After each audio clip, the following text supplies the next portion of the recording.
Welcome to Dimension 119, a dimension where anything can happen.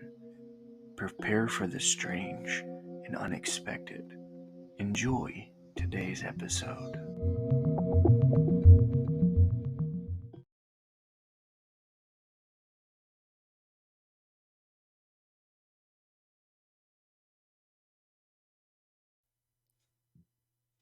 Go for it.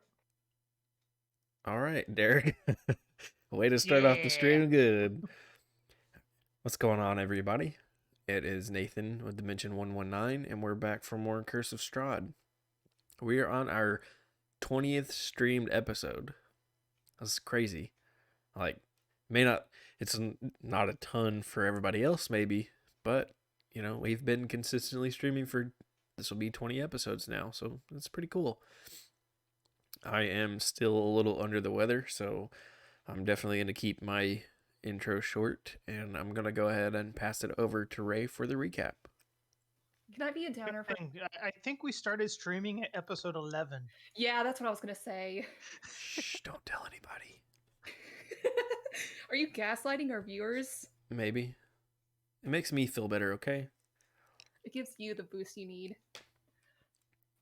Okay, so last we left off, we had just started our way. I think Kevin should give the recap. Oh, I'm sorry, Kevin. Go ahead. Disrespect. I miss a week and I get taken off recap duties. Leave us a blanket, Kevin. I'm currently under a blanket. Keep going, Ray. I mean, does anyone else have anything else to say? Nah, go for it.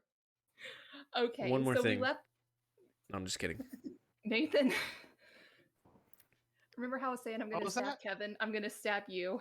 And then Derek. Kevin, you're safe. You can try. I can always target you.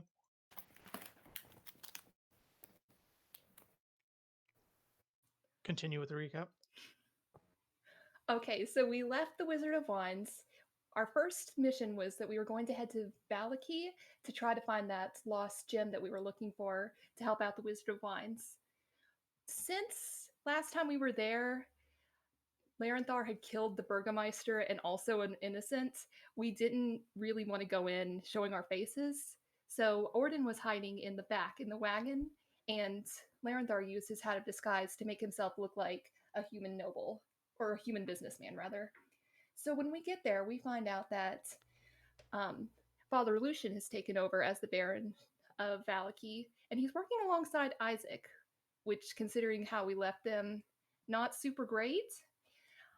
Everything's been going well in Valaki so far, but there is a bounty on Larenthar, Ordenthek, Ragnar, and Derek's head of 1,000 gold apiece. So we split off for a little bit. Larenthar goes to talk to Erwin Marnikov at the Blue Water Inn. They're initially very skeptical of each other. Erwin says that he didn't steal the gem, but rather what happened was he was supposed to be on guard duty the night that it was stolen, and he had left to go spend time with his wife. So that they had gotten into an argument, and he and his wife had left the Marnikovs at the Wizard of Wine. So he currently says he doesn't know where that missing gem is, but Larenthar's pretty suspicious and thinks that might not be the case. And meanwhile, Erwin is very suspicious of Larenthar, thinking that he may have stolen the wine that he is claiming that he is now a distributor of. We all meet back together and decide to head to the Vishtani camp. When we get there, the Vishtani are really kind of skeptical and nervous around us. They see Larenthar in his disguise and Iris, who they don't recognize, and immediately get on the defensive. And Luvosh even has Orden try the wine first, thinking that it might be poisoned. So we give him the wine for 500 gold for the entire 3 barrels. And everything is looking pretty good, but Iris is pretty skeptical of them because they kind of made light of Ragnar's death and were just acting a little strange. So she heads off to go investigate a little. Ordenthek goes with her, and they end up at the house of Kasimir Velikov, who is the leader of the Dusk Elves. He explains that the Dusk Elves are basically enslaved to the Vistani because 400 years ago, Kasimir's sister was once a bride of Strahd, but she ended up leaving him. So not only did Strahd enslave the Dusk Elves, he also killed all of the women Dusk Elves, and that's why there's no women Dusk Elves around here. It's just all men. We ask if there's anything we can do to help him, and he tells us that he has been having dreams that his sister is calling out to him, asking him to save her, and that she's currently being held. She's currently dead in the catacombs of Ravenloft, and he believes that there is an ancient power in the Amber Temple that can bring her back, and that if we do this for him, that he'd be able to help out all of the Dusk Elves. And that's where we left off.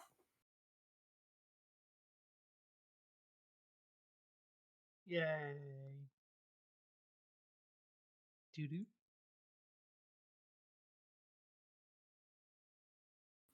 I had to pull out my Curse of Strahd book because I could not remember the leader's name.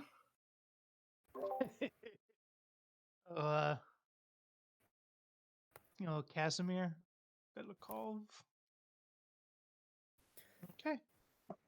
So yes, you finished talking, or you have somewhat finished talking with Kasimir here. You've told him that you'd be back once you feel you're ready to venture to the Amber Temple. Where you're headed off to now hasn't been discussed yet, so carry on. I'm going to ask him if he knows. Well, I'll turn to him and say, we're trying to help a certain someone find somewhere that's safe. You've been around in Barovia for 400 years. Do you know where a safe haven could be?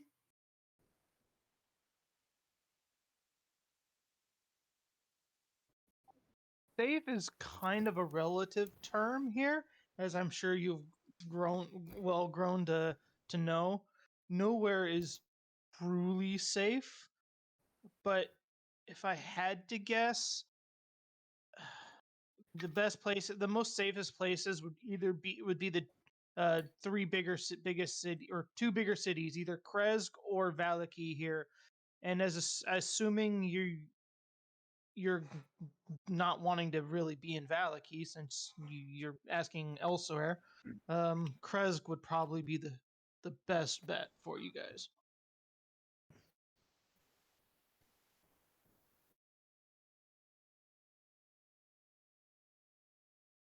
Iris, is there anything else you want to ask him?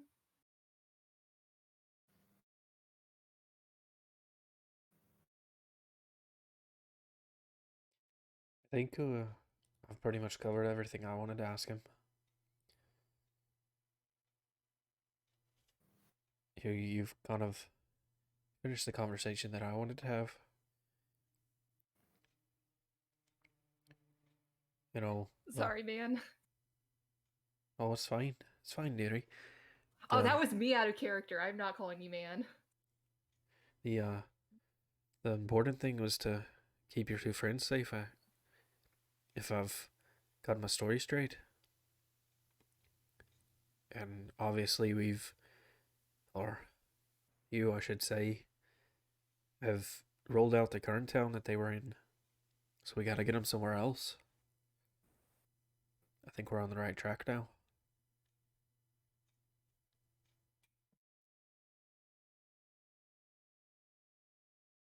Kasimir, we'll definitely come back and help you, but we're not strong enough to help you right now. It's completely understandable if everybody was strong enough to venture there and face the evils within, it wouldn't be much of a challenge. It wouldn't be a secret location and whatnot. Do you need anything else, like, before we go? Is there anything we can do to help you all? No, just return as soon as you can so we can finally be free after 400 years. Are we gonna need to get your sister's body from underneath the castle? I do not believe so. I think once we get to the Amber Temple and complete the task I have, she'll finally be at peace, or she'll be resurrected, and and be back with the living. Okay, I'm gonna look really relieved when he says that.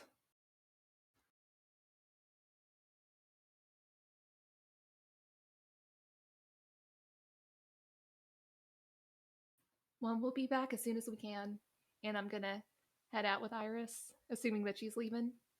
Good luck. We need to go find the others. You know, we've been gone for a little bit. And that elf hasn't done anything. It's kind of making me wonder if maybe he's passed out drunk somewhere. Honestly, it could be. I wish that we knew where like Soul and Raisin went though. I think they would both help out a lot. Pardon me, dearie, while I have a quick sneeze. Chew, and there's lightning comes out of Iris's nose. She sneezes and she grows a beard, and now she's a true oaken beard.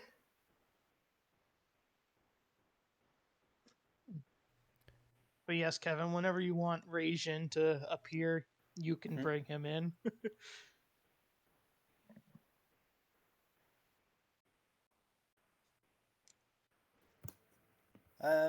Yeah, so I imagine as Iris and Odin are walking, and Odin says Raging's name,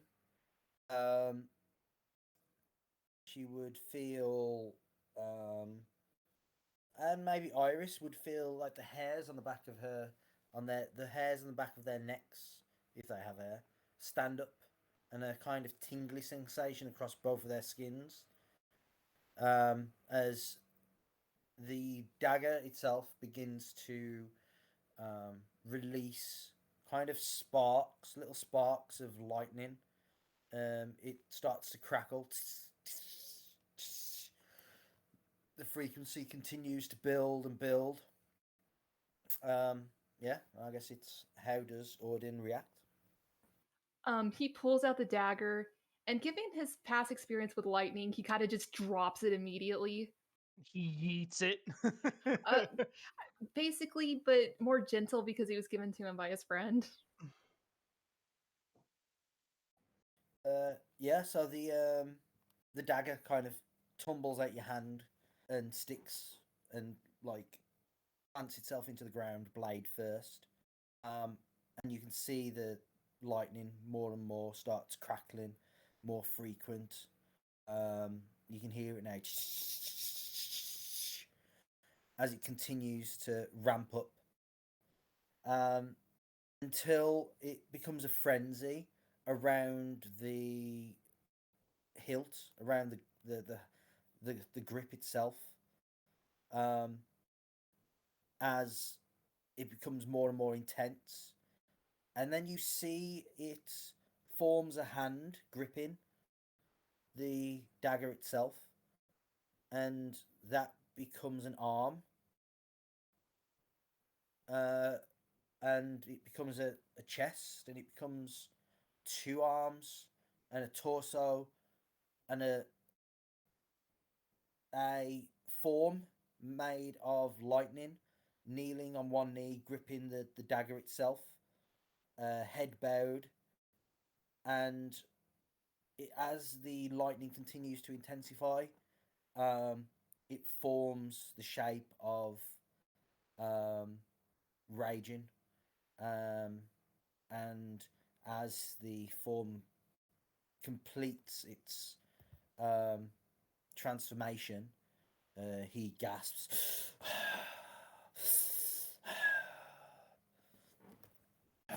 where, where are we?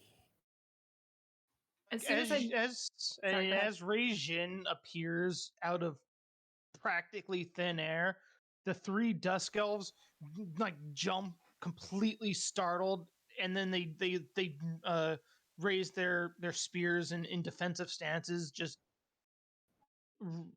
not not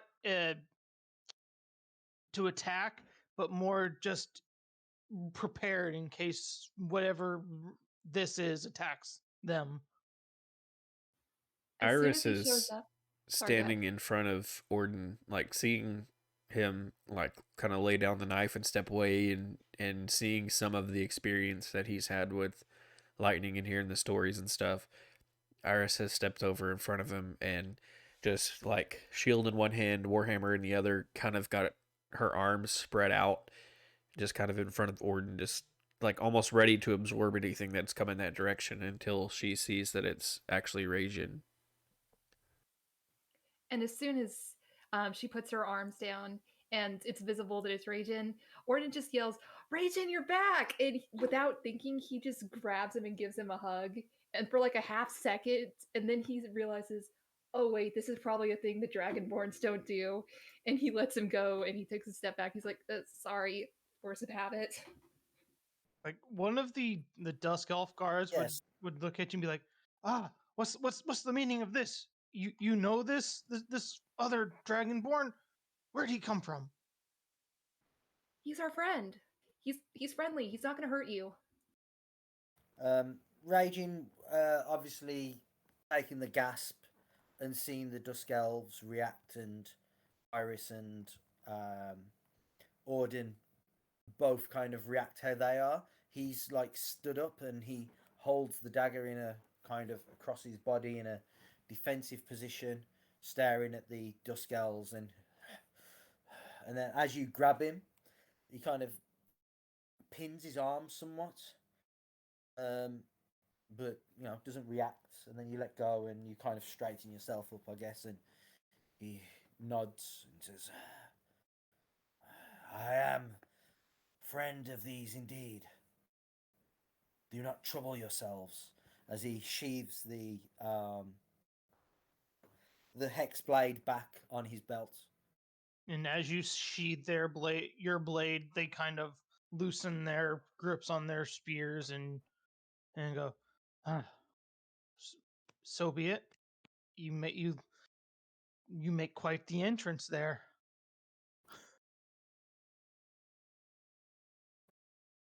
I'm gonna saddle up to one of these guys and be like, he breathes lightning. It's really cool. My apologies. I was summoned to rest, to recover my strength given to me by my master.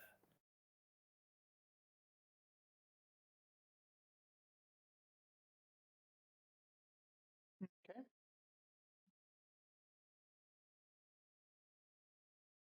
Seems like just about everybody in this party has something flashy about them. Larthar doesn't. He's got the phantom stuff. We have the spark, you might say.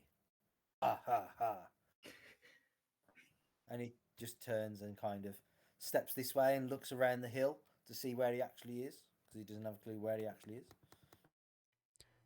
And you still would not have a clue where you are? I'll look at over at Orden as Rajin says this, and I'll be like, I thought you said the bad comedian died. Look, he's doing his best. I'm sure that it was funnier in Draconic.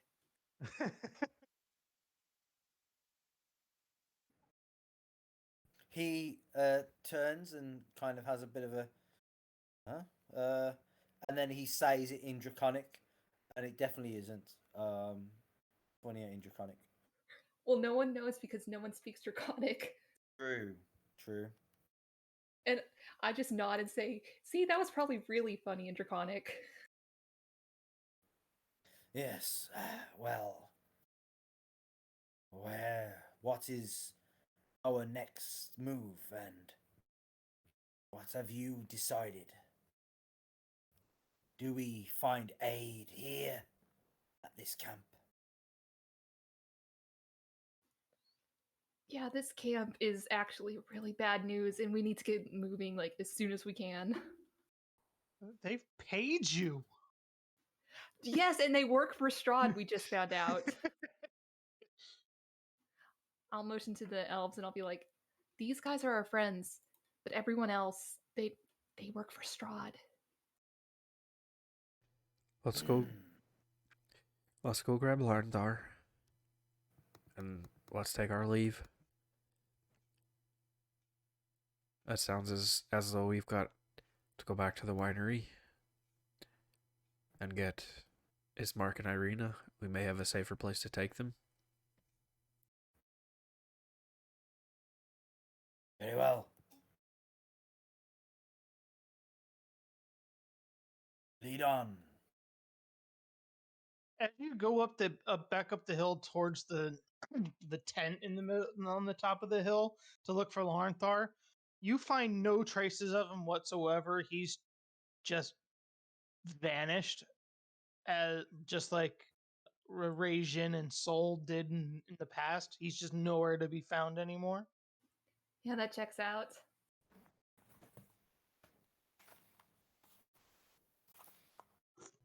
Is this a normal thing that he does, dearie? Oh, yeah. Should we be concerned, or should we just continue on? It's about 70-30 whether we should be concerned or not. 70 being the not concerned. He always finds his way back to us. Yeah, you've got me convinced. Then let's go find Ismark and Ireena. See if we can get a direction to this new town we need to go to. Try to keep them safe.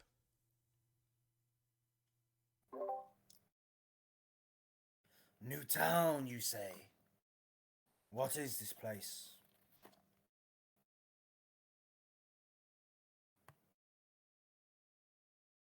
It's called Kresk, I believe. And the elves were telling us that it would be the safest place for you-know-who. It is cold there. I passed through there myself and my previous group. Not welcome many, but it looked strong, settled there. An abbey overlooked the town itself.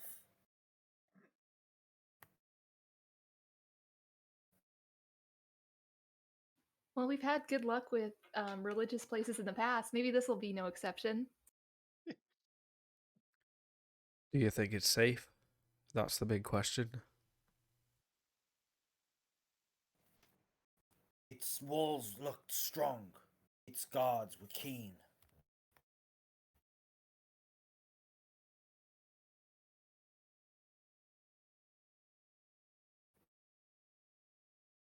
Insert a flashback of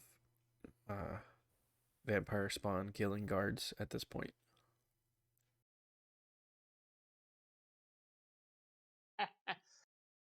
Well, the guards at Valaki weren't very good. I can lead you there once we have the other two.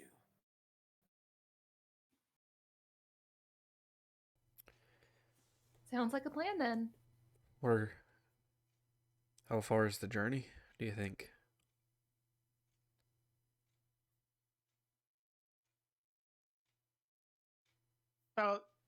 It would probably be. It would technically be about the same time it'd take you to get to the winery as Kresk.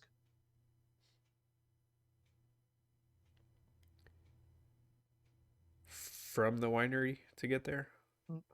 It's pretty much the same distance from here to the winery and here to Kresk. It just splits in a different direction. Because we got to go back to the winery first, and then to Kresk. Yeah, it's on the way. Kind of on the way. So I'm just wondering. I mean, I guess I would ask the other two as we're on our way back to the winery. Well, I'd ask before we got too far away from this place. We talked about buying horses and carts, and it sounds like we've got a bit of travel ahead of us. I don't know if we can really trust the Vistani to sell us anything. I think the less we have to do with them, the better at this point. Well, I was gonna say that I'm not exactly the quietest, and I'm not even sure if you two are. But I was gonna say I don't have any qualms with maybe trying to abscond with some carts or horses if need be, seeing as the information we just found out.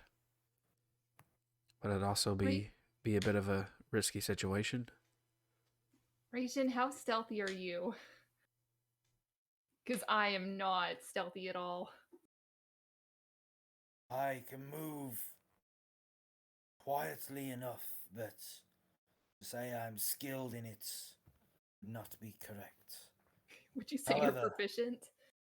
No, I'm not proficient, but I'm not. But I'm not at disadvantage like yourself. I don't know. If we're gonna have to come back here, we're gonna have to come back here to help out the elves. I think it'd be- do not think it is wise to have a whole people, a whole group of people chasing us across these lands. Look who's here. Which would be why I was suggesting the stealth, but seeing as our You elf do not friend think- here may have a hangover, I think we'll just You, pass on it. you do not think that they would not guess that it was us? Yeah, he has a point. Look, maybe we can get, we can borrow one from the winery. They kind of owe us. I mean, walking's not out of the equation. It's just a thought that we've got a bit to travel. It might be a bit easier. It's not a necessity,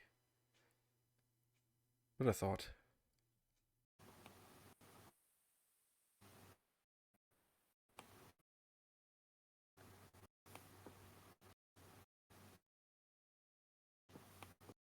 So, going on foot then?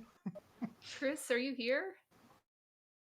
Yeah, kind of. I'm just opening up Roll 20.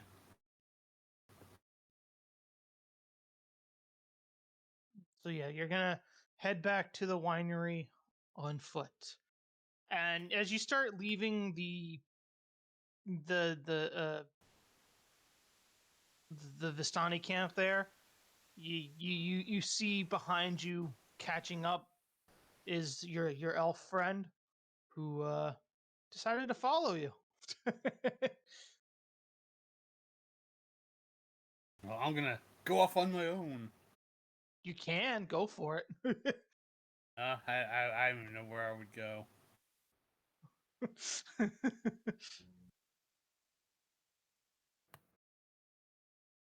Random encounter. I'm We're gonna off. turn to Iris and be like, see, I told you he'd catch up. We're off to see the wizard, the wonderful wizarding of wines. As we set Wizarding off and world of leave the Harry camp, Potter. as we set off and leave the camp, Derek, I will summon my my greatsword, my hex, my pact weapon, and sling it across my back. Of course. Okay. You travel. You start leading them back towards the Wizard of Wines, and you get to this crossroads here that initially the party went south to Berez, and where Rajin and Soul came across the party. Afterwards, I need everybody to make a perception check.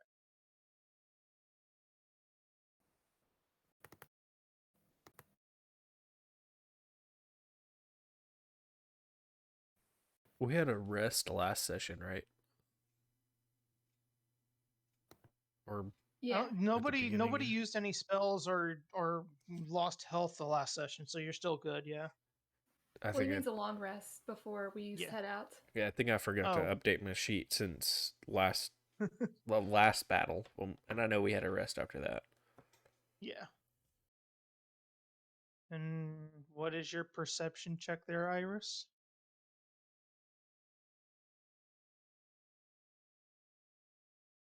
$11. Oh, same as Orden. Dude, Starting this again. Let's go. I wish I had a Orden and sound effect. Iris would just be full on focused on just getting back to the winery. But Jin and Larenthar, to the northwestern portion of the path, out of the glimpse of your eye, you see you kind of get a glimpse of a hooded figure walking the path to the north. To be fair, Orden and Iris basically just agreed to potentially start a civil war. So that might be weighing heavy on both of their minds right now. Halt! There is a traveler on the road. There, look. But yeah, he's probably it starts going uphill here or downhill ish area, and then you see him around here around the bend there.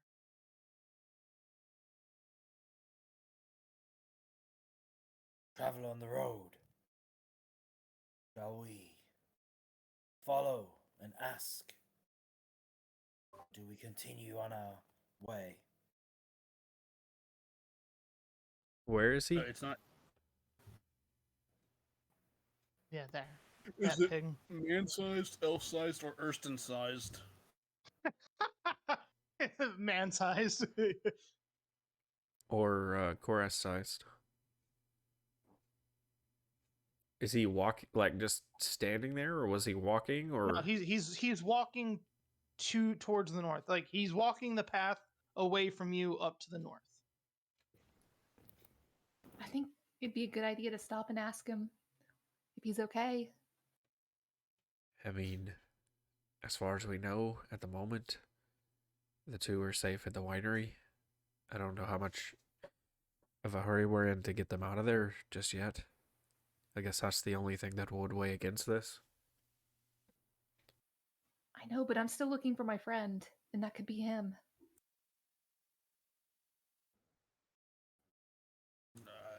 Well, I don't know. I don't remember them being a cloak enthusiast, but I guess we can go up on them. I'll just kind of float up on them. Yeah, you're just walking, right? They notice as you start walking up that way, the person turns, looks at you over his shoulder, and then hastens their pace.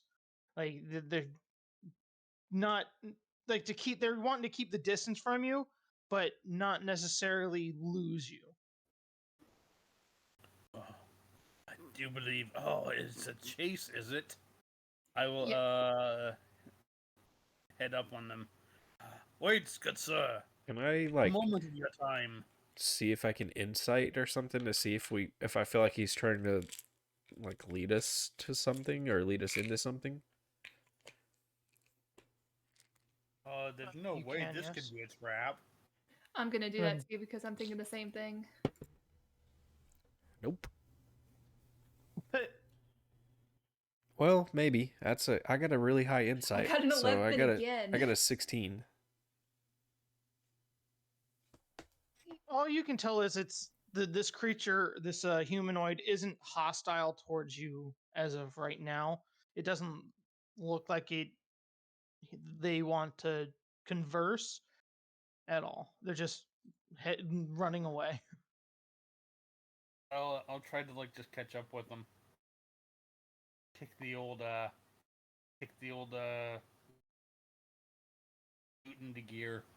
As you're chasing him, you see him, this person, leap over what you can see is a body on the ground and continue going. Oh. Well, I'll try to follow them. I'll let the others handle the body. I'll take care of the body if you guys want to go on ahead. I'll check and see who it is. Orden, as you approach the body, you notice that it's a very small body, like a child's body, and it has been completely torn to pieces by wolves in the area.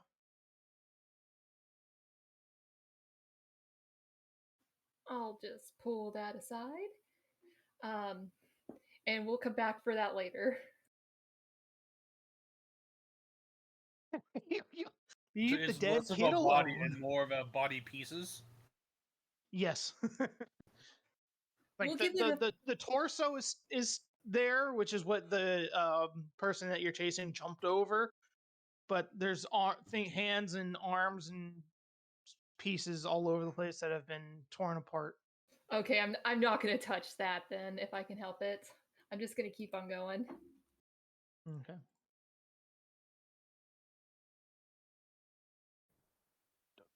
Raging will continue to try and keep up with Larenthar, knowing that Larenthar is certainly quicker than the rest of us.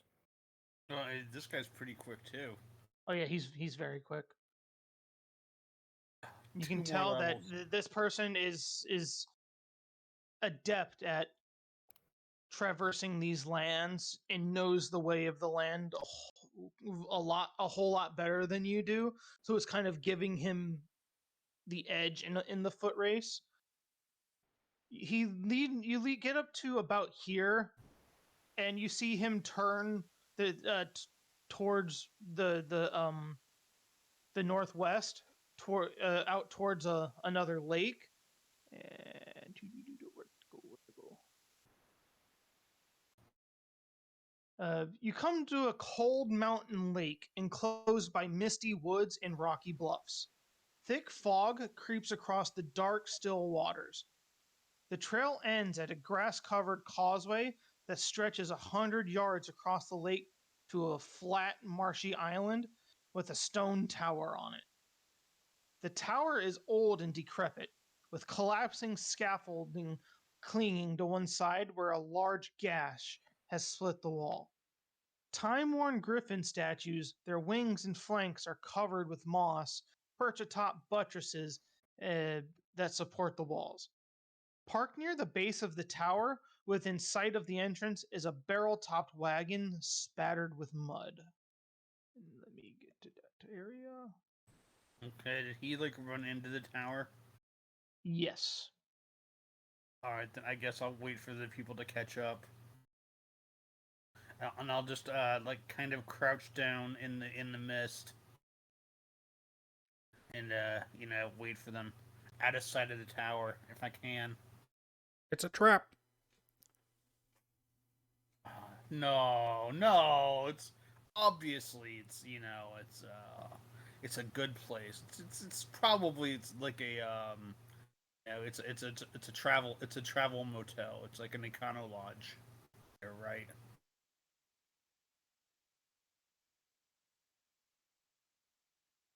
I'll wait for the others to catch up. Okay. And then the others would eventually catch up. I'm not that much faster than them. That they couldn't. Yeah. Where did our friend go? I will point up towards the obvious path towards the tower, and I'd be like, he ran inside the building. I thought it would be prudent. To wait for the rest of you, of course. Very well. We proceed on. Let's check out this wagon first. Larenthar, last time we stopped somewhere, one of us ended up eating children, so I don't think these kind of road stops are a good idea right now. You know, every time you say it like that, it sounds a lot worse than it was. Well, just don't eat any children. I know you are a dragon, but please refrain.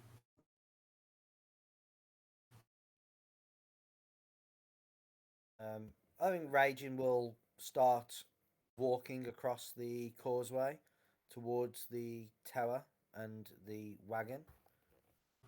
Yeah, I'm gonna go up here and check out the wagon. Raging is gonna kind of start walking around this way. He's gonna begin to approach. He's probably gonna actually take a little walk around the tower itself first to see if anyone's hiding around it. There's no one hiding around it, but you notice or you see that the tower here is been constructed in the middle of the lake with a uh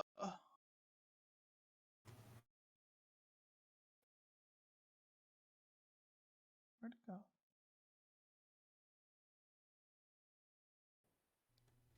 While Steric is looking for that, I'm going to reach over Okay. and pat Orden and just kind of, especially after saying that about eating children and stuff, just be like, everything's going to be fine this time, dearie. And I'm going to cast guidance on you, Orden, if you're willing. What's that do? We'll give you, you can roll a d4 when you make a ability check of your choice. You get it once. You can use, as long as you use it within a minute. You can do it. You can roll it with your d20, or you can roll it after when you see your result to choose if you want to add it to it or not. When you But you say have to do it, but you have to do it before you know it passes or Yeah, fails. but you know, if you roll a d20 and roll a 4, it's like, oh well, do I want to go ahead and add some to this or? when you say a minute, do you literally mean I only have it for 1 minute in game? Yes. Oh gosh. So gotta think. about the time when you look at this wagon, it'll be gone. Okay. Use it on your Um, search track. It's a cantrip, so we can just recast. He can just keep casting it. Mhm. Yeah, I can keep casting it, but Slide it. But yeah, I will give. Region, you see that you can tell that this tower and the land it's built on is man-made. It wasn't a natural uh, causeway and island in the lake. It was man-built. So it was intended. Obviously built the land and tower for a reason. By the way, did that elf decide to come with us, or is he gonna like meet us at the place that he said that he wanted to go? The elf that you don't know anything about unless they told you on the way, but you don't know Okay. anything about it. yeah, the elf wanted to go someplace that would kill us right away, so he's chilling back till we level up a couple times. I will explain to you that the elves are they're enslaved. They've been enslaved for 400 years. Strahd killed all of the female elves, and we're gonna try to help them out. Also, the Vistani are evil. Those Vistani are you. Those Vistani are evil, yes. Oh well, you don't say. I thought that they were good people when I saw them beating their comrade to death. Okay, back to the wagon. Under layers of mud, this wagon sports a fresh coat of purple paint, and its wheels have a fancy golden trim. A brass lantern hangs from each corner, and red drapes cover a tombstone shaped window on each side. A steel padlock secures the back door, hanging from which is a cheap wooden sign that reads, "Keep out." Oh, you guys probably shouldn't mess with that. Uh, what if there's somebody in there? Does it look like a wagon that like a caravan people live in, or does it look like it's one for freight? It's kind of like a traveling wagon that nobody really lives in, so it'd be more like for freight and belongings. I'm gonna check the door for traps just because. Make a perception check. Okay. Do we hear anything around here besides No. like normal sounds? Wooden. Yeah, besides normal sounds, no.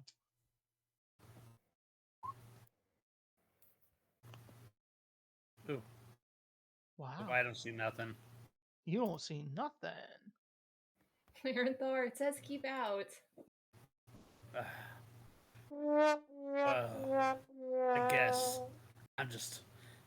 No, there's a lot of places in here that we probably should have kept out that we've went into anyway.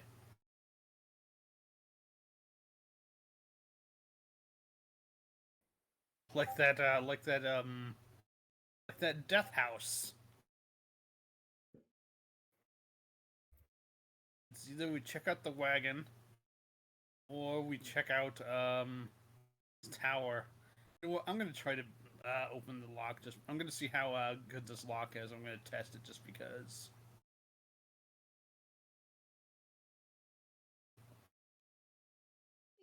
Lock itself opens up fairly easy. It wasn't a super difficult lock to pick, so you instantly pick the lock. Oh, look! They forgot to latch it. And I'm gonna rummage through just because I think So you open the door. Well, I'll listen first, I guess. Now that you've That sounded like a loaded question. You don't hear anything from inside. Oh. This doesn't look like the same wagon that that Rictavio had. It's not the same wagon, no. That doesn't mean it's not the same contents. Are these 10 feet squares, by the way, Derek? They're 5-foot squares. This is a tiny door. Hey. And this is a tiny wagon. It's just a little baby door. It's a 15-foot wagon. That's not terrible. It's easy to fit in there. Oh, it's 2 squares. It's 10 feet. Yeah, okay, yeah. I guess the front isn't considered. It's still the size of like a minivan. 10 feet. That's a pretty big minivan. Yeah, I mean, like, I feel when you think about this, like that's just a van. I don't feel a 5 foot. I don't feel a 5 foot square area. That's like 25 square feet, right? No, like 5 feet is like 2 steps.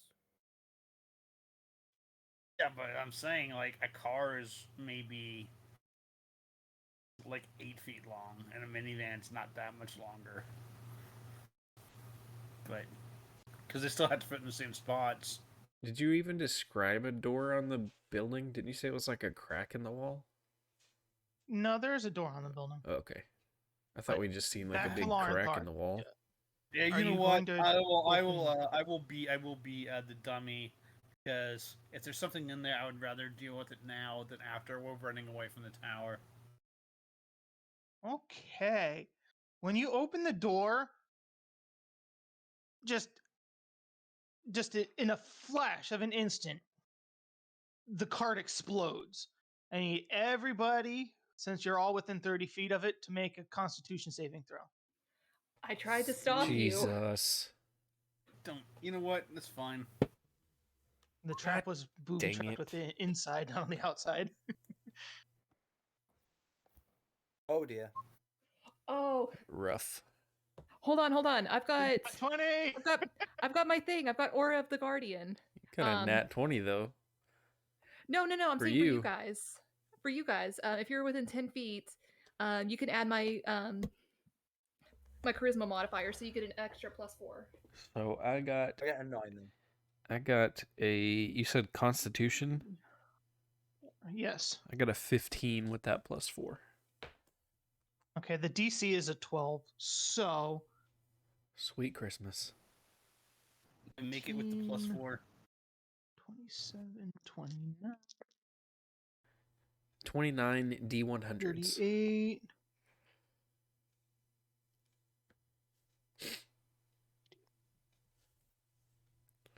So on a failed save, you take 54 fire damage. On a successful save, you take 27 fire damage. I've got resistance to fire, so does that do anything? Ooh, I do too. So would that be 0 damage then, Kevin? Since they passed their save and have resistance? No, it would just be half and half again. So Okay. quarter damage, effectively. So you take 27, so that'd be 14 fire damage for you two. I will use my Go ahead. I just can't remember what it's. I will use my uncanny dodge. You can't because it's got uncanny dodges for an attack roll. It's an attack. Oh well, that's fine. Orden? 50. Did you say 54, Derek? Yes. Yeah. Okay. How bad are you looking? Thank you Um, very much, Orden, for that +4. Because if I would have failed, I would be out cold right now. You're welcome. How are you two looking? So, yeah, hurt a little bit. That's fine. No, you don't count. You don't get heals because you triggered the trap. I'm singed and burned. I'm well. not bad, but I'm not, I took Like a, in that split, about as in hurt that as much split as you were. second, Laurenthar, in that split second, you saw a flask fall from the top of the wagon into a pile of many more flasks as it exploded. Okay. It was an explosion of alchemist fire. I'm going to say Raging gets pushed over here. He was not paying attention to what he was doing. He was looking at the door here.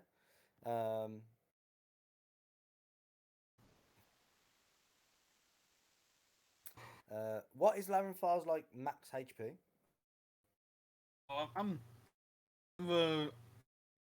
I have 38 maximum HP, so I'm not dead. You're just on. Laurenthar is unconscious right now. Oh, okay. I'm not. I mean, it's no. I made the save because I got +4. Oh, okay. Oh, right. Okay, so yeah. So you took 27, so you're at like 7, 7 or 8. Okay, I'll step up to you and I'll be like, "See, I told you we shouldn't have done that," and I will give you. That was 13. I'll give you. Oh man, that 10. was what a rush. I'll give you 10 of my lay on hands. Iris and Rajin, how are you guys looking?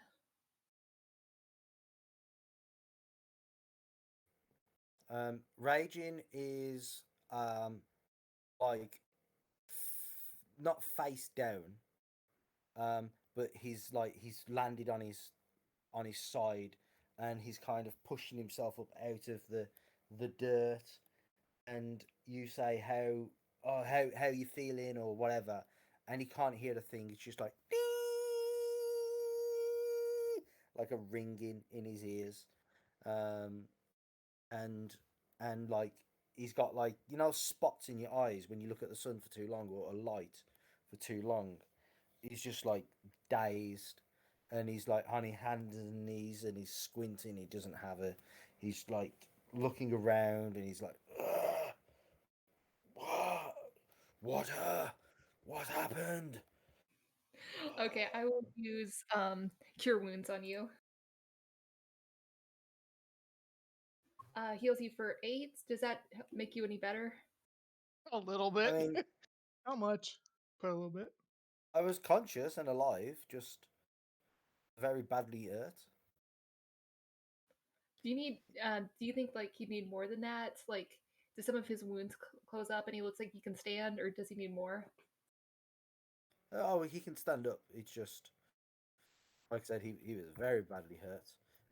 Raging will stand up and kind of his eyes clear up, and he looks at you and says, "Oh, what happened?" If he was any color other than bronze and black, you probably would see char marks all over his scales. I'll kind of help dust him off and be like, I'm not quite sure. I think Larenthar did something. And then I'll turn to Iris and see how she's doing.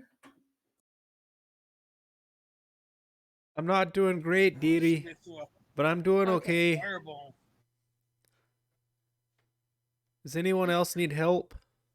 How bad are you looking, Nathan? Like in character, are you bloody? I'm bleeding a little bit, singed a little bit. I mean, I don't know what your HP is, but I probably look like I took about as much damage as you did. But it may Okay, have cool. hurt me more than you, depending on what your, Okay, what your I'll max cast. is. I don't know. I'll do cure wounds at level 2 then. You get 12 HP back. Oh well, I'm almost full then. Is everyone okay?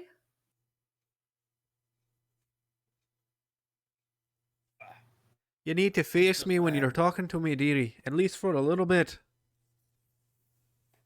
You're all deaf. I'm not. This is just like a regular Tuesday afternoon for me. At least it wasn't lightning, eh? At least it wasn't lightning. But yeah, the wagon has now been reduced to flinders by the explosion, and whatever was in this wagon is no longer there to take. Well, I guess that's the sort of thing that happens. Raging. That's what it says. Flinders. I don't know what the fuck a Ned flinder is. Raging Flinders. will kind of start looking around in his haze to kind of see if anyone heard that, because that was a loud explosion. Yeah, so he's gonna look around, kind of still squinting a little bit, trying to see past the bright spot in his eyes. Look across the causeway. He's gonna take his greatsword from his back and get it out and have it ready, but again he's still kind of like a little bit of ringing in his ears.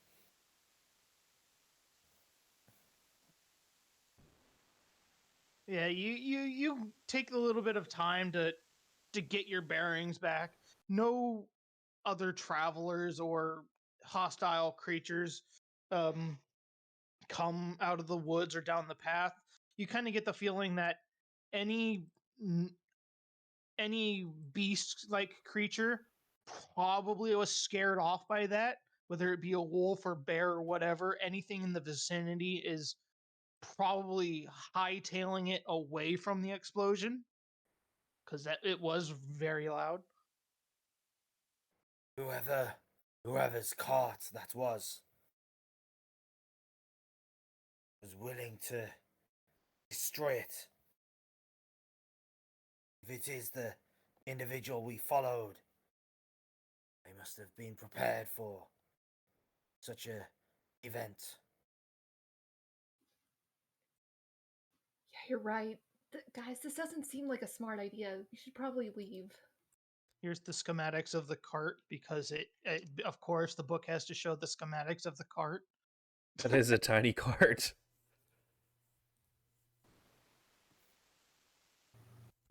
There is the cart, stream. It is pretty small looking. It's a gnome cart. Oh, thanks, Nathan. I was gonna put a link in there. There was a chest in there. Could have been treasure. Not anymore. It was more Not alchemist anymore. fire. No. Metagaming, there was a map in that chest. Metagaming, me and Kevin were taking bets on whether you guys would do that. I mean, it's not my fault. It's the dice fault. It's your fault for opening the thing when you knew that it was probably dangerous. And your dragonborn friend was saying, don't open the thing. I'm not sure if it's yeah, a good but idea to be. again, I haven't eaten any children, so. I'm not sure it's a good idea to be just traipsing into the tower at this point. If that's what they have waiting for us outside. What do you think's waiting for us inside? Nothing but good things, apparently.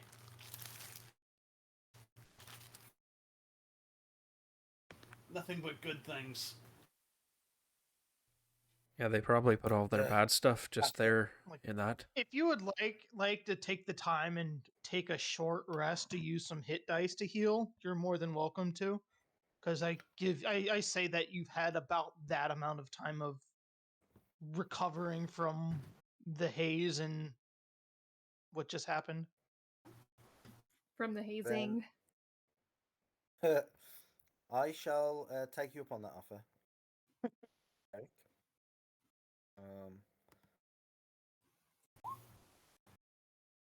One. Oh, sad times. Two. I'll just go ahead and Three. take the one.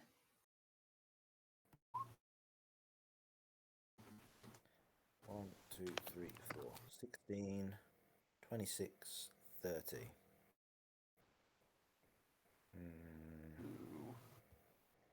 Taking the 1. 3, 5. And Iris and Larenthar, you also can use hit die if you so wish to heal. 3, 4, 5. I'll pass. Orden took care of me. 35. I'll 42. see here. I'll use this many. And then don't forget to add your con modifier to every one of those. I did. Did have my con. That is my con modifier. Well, your con modifier is 0. Okay. I think so. Yeah. Okay. So yeah, you dust off the embers and remaining flames that are scarring your bodies, and you just take a little bit of a breather, get your bearings straight, and you can decide on your direction.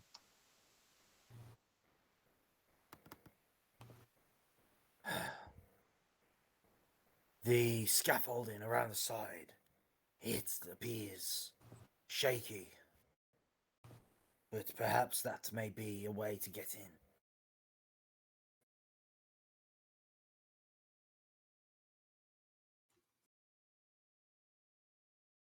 Are you planning on climbing it? It has a ladder, but I and Orden will be too heavy for it, I fear. Maybe Larenthar should try. He's the most nimble of all of us. Maybe. I guess I'll check it out.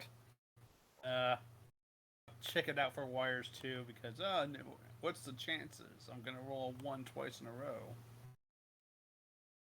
I'll check out the scaffolding and make a perception check. If you walk up to the scaffolding, you kind of get within like a few inches of it. You go to look at it and examine it, and you kind of hit an invisible wall. And you can't get yourself through this invisible wall. Oh my god, guys, it's a fucking video game. It's called magic. Magic. I just thought it was video game invisible wall. I'll sit there and I'll do my best pantomime of guy walking against invisible wall. Hey guys, oh look, pretty good, huh? I'm going to assume that Larenthar is just messing with us and be like, "Come on, Larenthar, you just go this way," and then immediately bump into the wall. And I'm just gonna stand there kind of dazed and be like, "Wow, you actually weren't making that up." I'll just look, it's an invisible wall. I wonder how high it goes. As soon as you say that, I will like grab you and like try to lift you up a little bit higher to see if you can find. Okay, I will climb on top of your shoulders and then I'll hold my hands out like I'm on an airplane with the guy in Titanic. And be like, oh look, oh.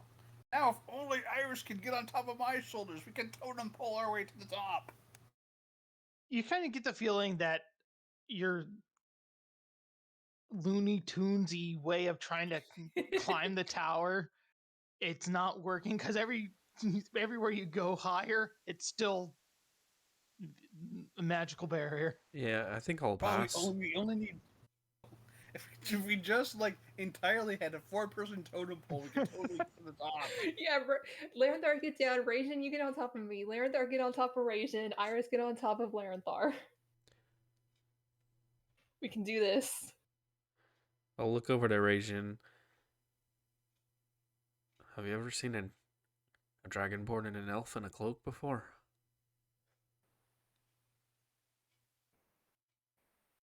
Pretending to be a I giant. have not. I'll not know take what my these cloak and put it over Orden's head. You look. games Oh, are. now we just look like a regular person. I have Rupert's an known adult man. kobolds. I have known kobolds pose as such. That might be a bit more interesting.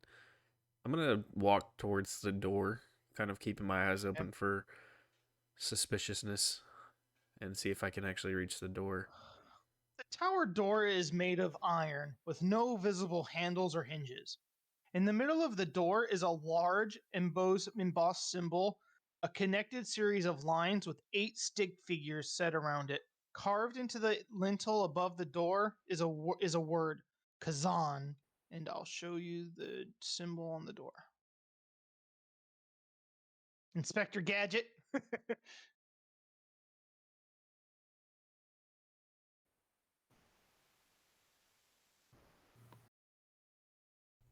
That is what we see on the door.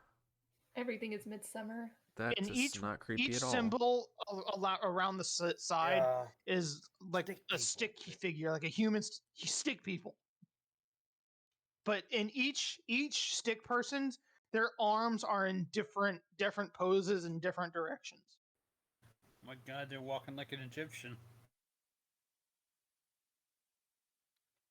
This seems like some trickery to me.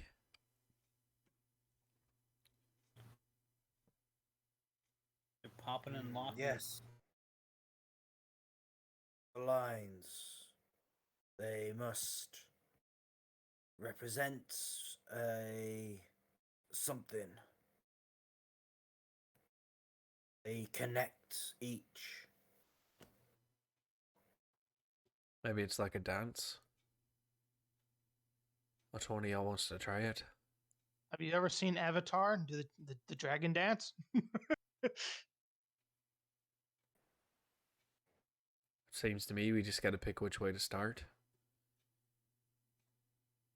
Start with the arms up or your arms down.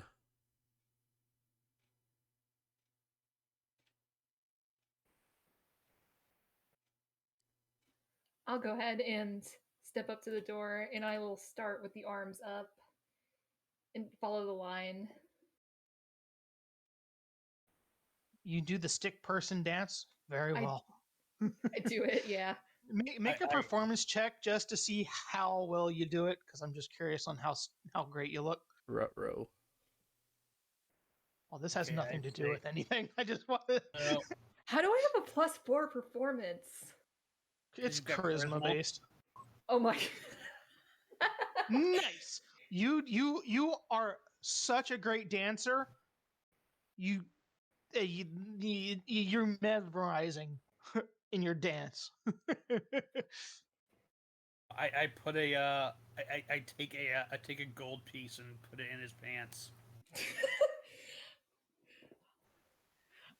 I am worth more than a gold piece, I think. I got a 20.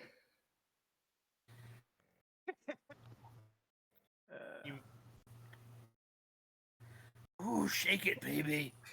I'm keeping that gold piece. Go for it. This party gets weirder and weirder.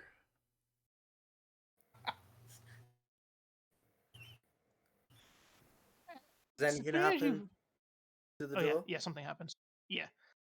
As soon as you finish the dance moves on the door, the door swings open, and it just starts slowly swinging back and forth like a door on rusty hinges, and leads in. I will peer inside and see what's going on.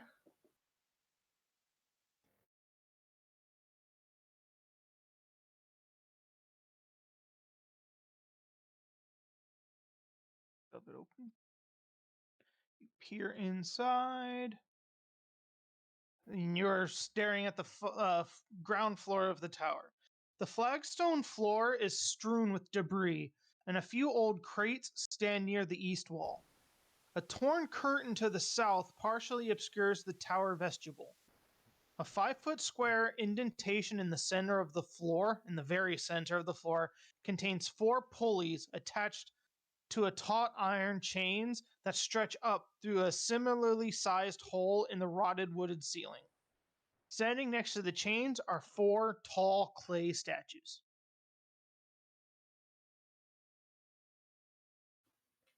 What are the clay statues?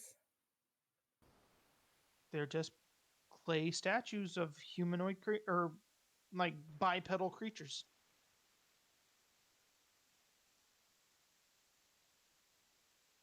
I'm gonna check out the crates. Search them.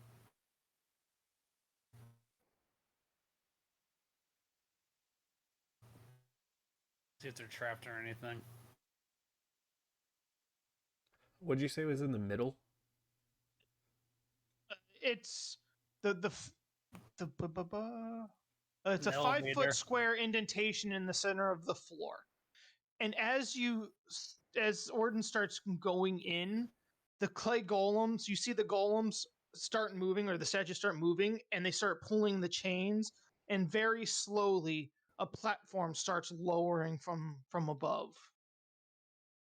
Totally is not Frankenstein's tower at all. Yeah, and let me get off of the goddamn golem. I don't know who you are, but get off the golem. Oh, there's a thing there. Yeah. Oh, let me no, bring you them can't all. see me. I'm hiding underneath the invisible token. These are the 4 clay golems. They aren't hostile towards you just yet, but they are there, and they are pulling a lever, pulling and lever system, and slowly lowering. A platform. They look like they're from JoJo. How sturdy does the platform look? Probably takes a good couple minutes for it even to get down, because it literally says it goes 5 feet around, so it's very, very slowly and crickety. Its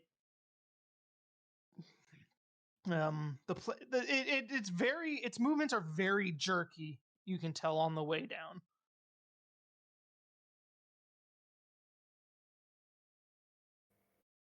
Yeah, if you guys want to go up that, it's gonna fall if I get on it. And Laurenthar, you said you were checking the crates. All the crates are empty. Yeah. Look, all these crates are full of vials of some sort of thick liquid. No, just kidding. They're empty. Okay, if I can can I grab if the chain in the thing is going down and the chain the golem's holding going up, right? Yeah, they're working together. Go ahead. Hold on to the chain. Can I jump and grab one of the chains and just sort of ride it up as they're lowering the thing? You can, but you would raise directly into the rotted into the wooden ceiling above. To get to the next floor, you need to be on the platform.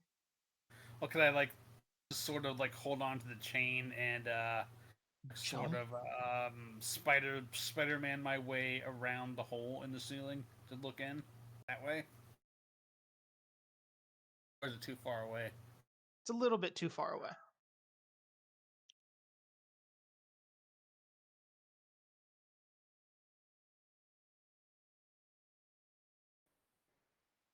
Well, Who wants to get on the platform? Like it's big enough to where, even though it looks like a 5x5 square, it's big enough to where you can all get on it at once if you chose to. I'm gonna stay down here because I would probably break it. Do we want two of us to go up and two of us to stay down just in case? Or are we gonna leave Orden down here by herself with these 4 things?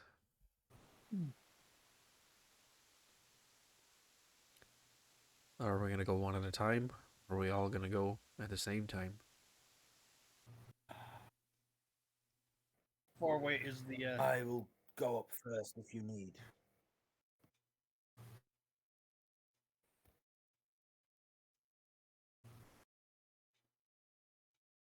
Derek, can I use my divine sense to see if um if these things are any kind of celestial, fiend, or undead? You can by sure use it. Yeah, I'll use it. They are not. They're just Cool. constructs.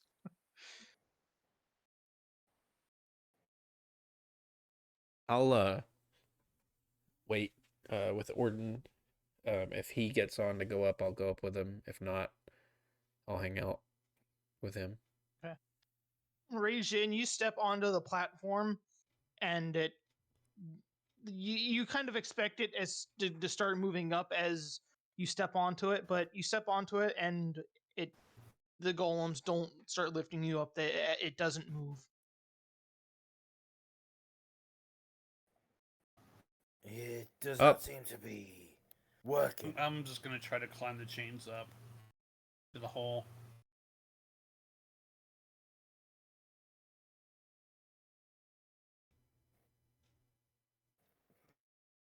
It's probably some sort of word you need to tell them to lift it back up. But I'm just gonna climb these chains. What was the word on the door outside?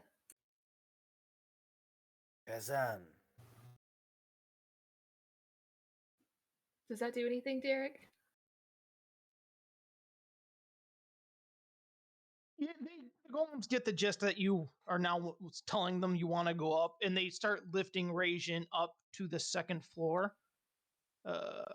Second floor. And if you go up, you obviously would enter through the middle. The second floor. Dust and cobwebs fill this otherwise empty room, the wooden floor of which is badly rotted and partially collapsed.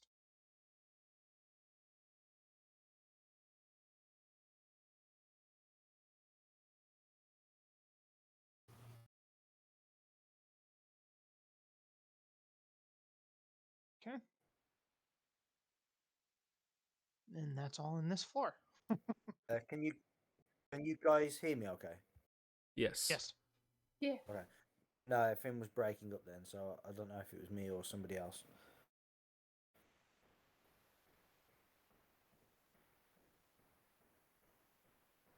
I'm just gonna climb up the chain then. Do you want Go to? up that Okay. way. Did you hear the room description, Kevin, or do you need Derek to re-describe it? It looks pretty straightforward. The room does some windows, broken floorboards. It comes up through the middle. I don't see any furniture in there. Hey, Laurenthar, how much do you weigh? Does your character weigh? Let's see. I'm only wearing. He's an elf. He's not wearing any leather armor. I can't imagine he would weigh more than 120 pounds total. All right, you're good. But you start climbing the rope or the chains, and you get through the broken parts of the floor. You can tell that they are heavily rotted, and your weight is kind of pressing down on it. You get the feeling that anybody heavier than you standing on this part of the tower would collapse this floor. Would like the wooden floor would just collapse and they would fall back to the first floor. Well, that's. If I go over here to the window, is this window, is it closed or is it glassed over or what? It's kind of like an iron bar. Like iron bar windows, like cell windows. Okay. Can I see the scaffolding outside it? Yes. If I press through, is there the magical force field there that keeps you from getting on top of it? Well, you can't go that far because it's still like 5 feet away. You can't get to the barrier.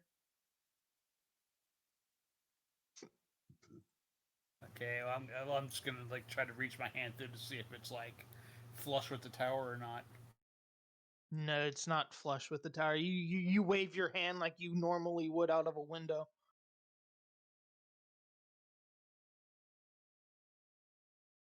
All right, I guess I'm going to just search around to see if there's anything normal on the outside of the perimeter of this. I'm gonna try to notice where the like the cross beams are, and try to walk on those.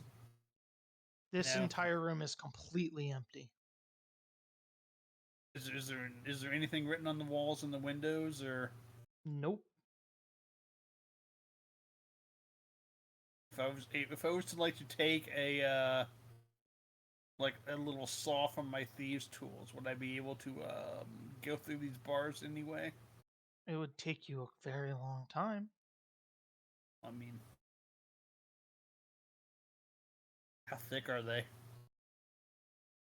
They're thicker than, or their normal size thickness, but you kind of get the sense that just like with the magical berry, there's a little bit of magic keeping this entire tower still up since it's so old and decrepit. I can't think of any other way to like go any higher. Does the scaffolding go any higher than this level, or is it like below the window? The scaffolding, it goes up a little bit higher, but not the entire scaffolding. Only one portion, like right in this area, goes up further in the scaffolding. But the platform that Rei Jin was lifted on continues to go up if so wished to do so. Well, Yeah, he's going to stay on. Okay, Rei Jin's gonna go up to the 3rd floor. solo boss. Okay.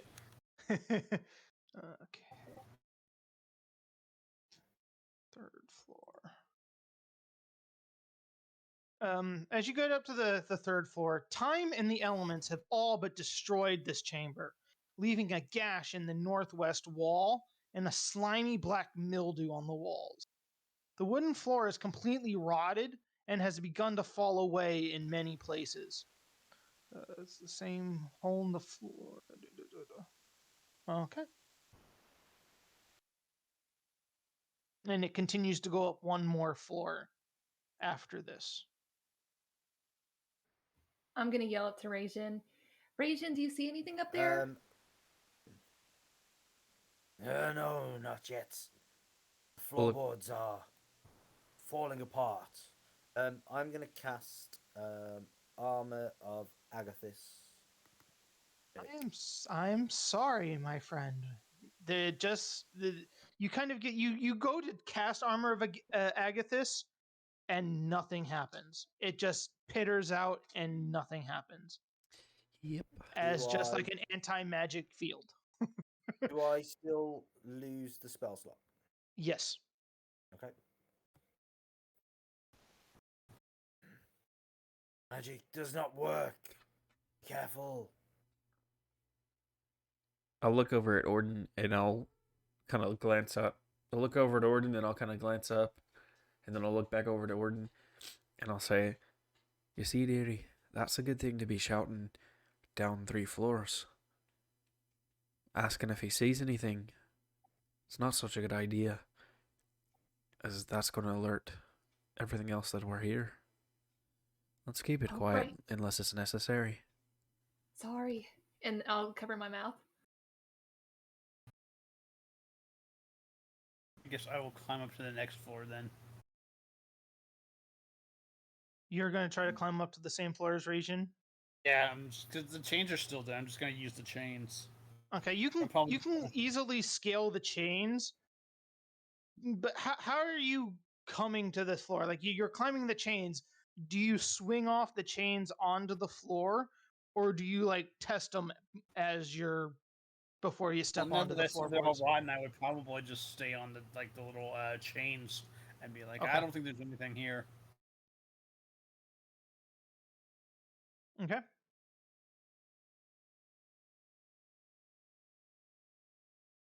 What do you and Rajin do from here?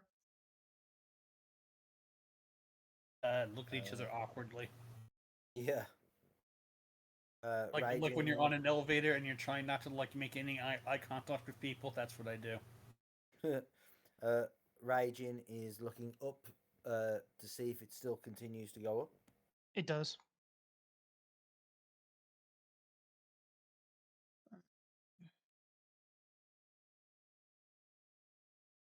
Are you gonna keep going up? Yeah. Ready to face whatever's up here.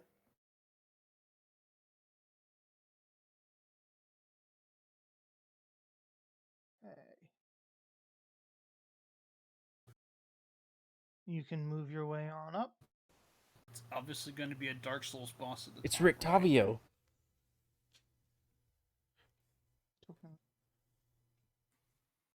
And okay, as you go up, unlike the levels below, this room shows signs of recent habitation.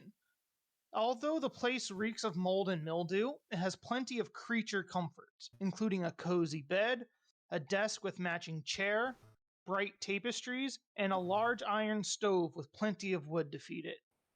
Light enters through arrow slits as well as through dirt-caked windows with broken shutters.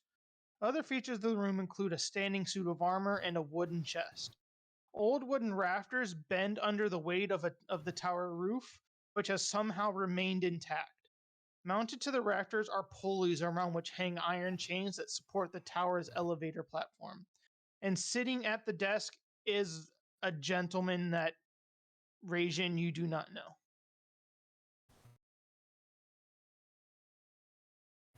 I think Raging would arrive up, see him sitting there, and he looks a distinguished gentleman. But I imagine that Raging looks quite threatening at the same time as his greatsword is in front of him, point down, and he's holding the hilt. He rides this thing up, and he arrives like a statue holding a sword, and he looks at the gentleman, maybe a little bit surprised, but not seeing him move or react at this point. He will get off and he will take a step back and say, "My apologies, Master of the Tower." Oh, don't apologize, sir. It's I who should be apologizing to you. I heard and saw what happened down at the bottom. I'm I'm very sorry. Uh, I I was getting ready to call out to your friends down there. We have met before in Valaki. But they were the hooded elf one there. He likes to stick his nose where it doesn't belong, and you all had to pay for it. I do apologize. Was that your cart then? No, that was not my cart. That cart there is owned by my protege, uh, Esmeralda. I told her to stay behind, and not venture into these lands. But the young are very brash and curious, and I unfortunately she has So you followed are me not. here and taken up residency. So you are not from these lands, also. Oh no, I am not. I I have a talent, a special talent that, as you are traveling with your companions there, I feel you're trustworthy to tell. I have a talent. I'm kind of a trophy hunter, so to speak. I travel all across the domains and inlands, hunting a certain evil. One I'm sure you have come to know quite well. You are a Go ahead. you are a hunter of Man, evil. And what is your name, may I ask? what is his actual name? I know it's Van Richten, Rudolph. but Rudolph Van Richten. my name is Rudolph Van Richten, the famous vampire hunter. False. It's Rictavio. It's you, it's Rictavio. I am Raging Sora. Oh, pleasure to meet you. I saw as I entered my tower here. I saw that my protege had followed me into Barovia, and I was hoping she'd be safe here in the tower. But as you can see, she is not here right now. I was hoping to find something that would give me more insight and information on where she has run off to. She's a little young and not quite prepared for the dangers that surround us here. My companions have entered the tower. Perhaps we should invite them up. Of course, that would they would be most welcome. And he just says down in the platform starts lowering all the way down.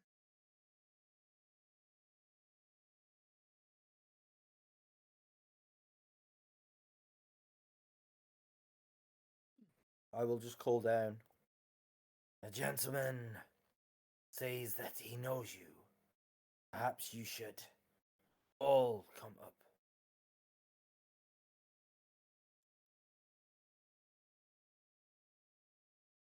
I'll look over I'm at gonna give. Orden. I've Yeah, never go ahead. I've never met anyone in this place. What kind of person do you know that would live in a place like this? Do you think it could be Urston? I don't think Regin would call down to us so calmly if it was Erston. Not considering what happened last time. Maybe he's like a double agent or something. And I'm gonna get onto the platform, but leave enough room for you. I'll get on to. Also, Region doesn't know Urston.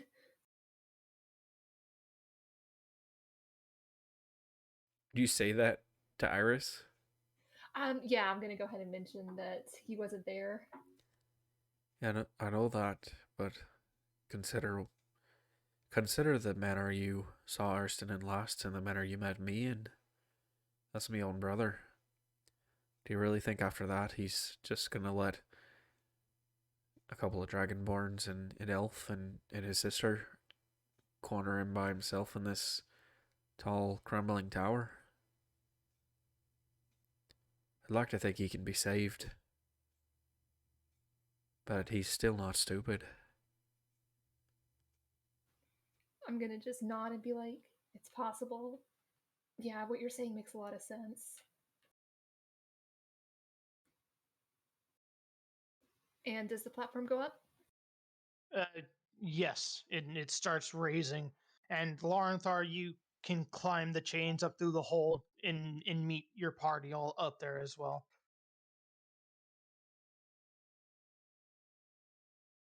So everybody, come on up.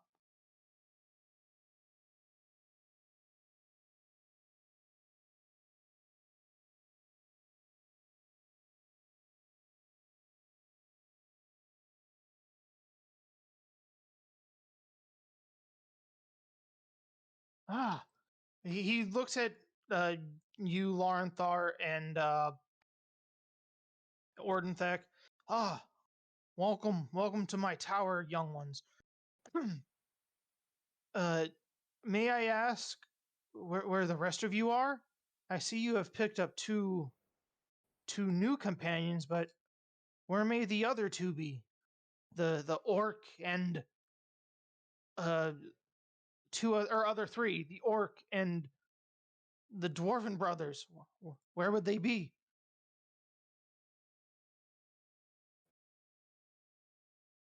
Well, we don't know where our orc friend is. Our half-elf friend and one of our dwarven friends, they were killed by Baba Lysaga in the swamps. And as for Erston, he's working with a darker force right now.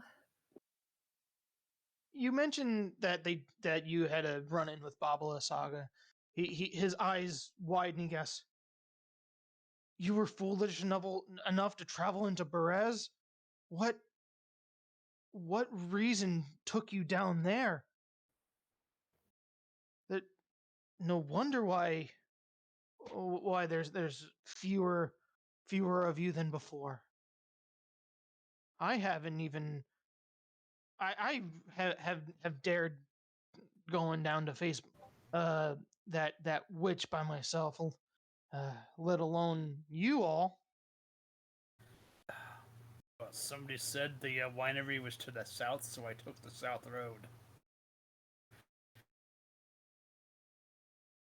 That's literally why I took that road, because you said, oh, it's to the south of here, so I took the south road. Even though it was like obviously to the west. It was kind of a mistake. Yes, a very costly one. Orden's frills like kind of deflate a little bit, and he looks like he's kind of being scorned. Yes, a very costly mistake, I see. I have met your fellow Dragonborn friend here, but he looks at you, Iris. You have a strong resemblance to the other dwarves. You wouldn't be related to them, would you? I'm their older sister. He kind of grits his teeth. That bastard Strahd. He loves playing tricks on those that he brings into Barovia. He must be laughing all the way back at Castle Ravenloft, laughing his ass off the entire time. And he kind of looks around a little, and he goes, "And what do you mean what do you mean about the Erston falling into darker powers control? What he seems stronger willed than that. From what little from what little conversations we had back in Valicky, he seemed like he would pick a fight with anybody and follow his own intuitions to the fullest." But that's the problem, isn't it? It seems that someone's convinced him to pick a fight with his family and fight for Strahd. That's where we're having the issue. I see.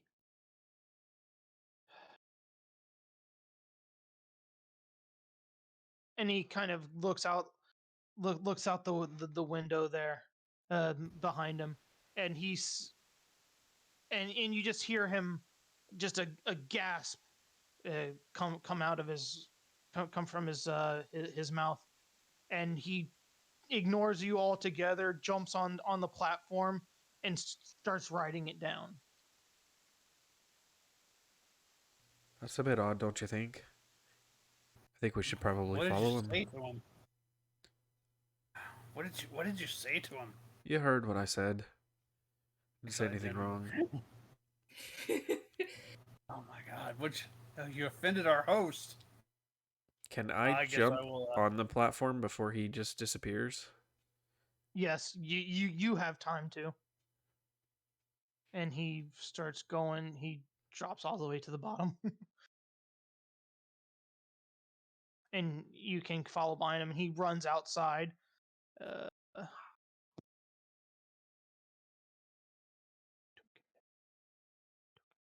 as you come out to the bottom and you go outside, you see a young girl on a riding horse, just galloping to the tower, and you can see that she is definitely worse for wear. She has definitely seen better days. It's like she's clinging to life.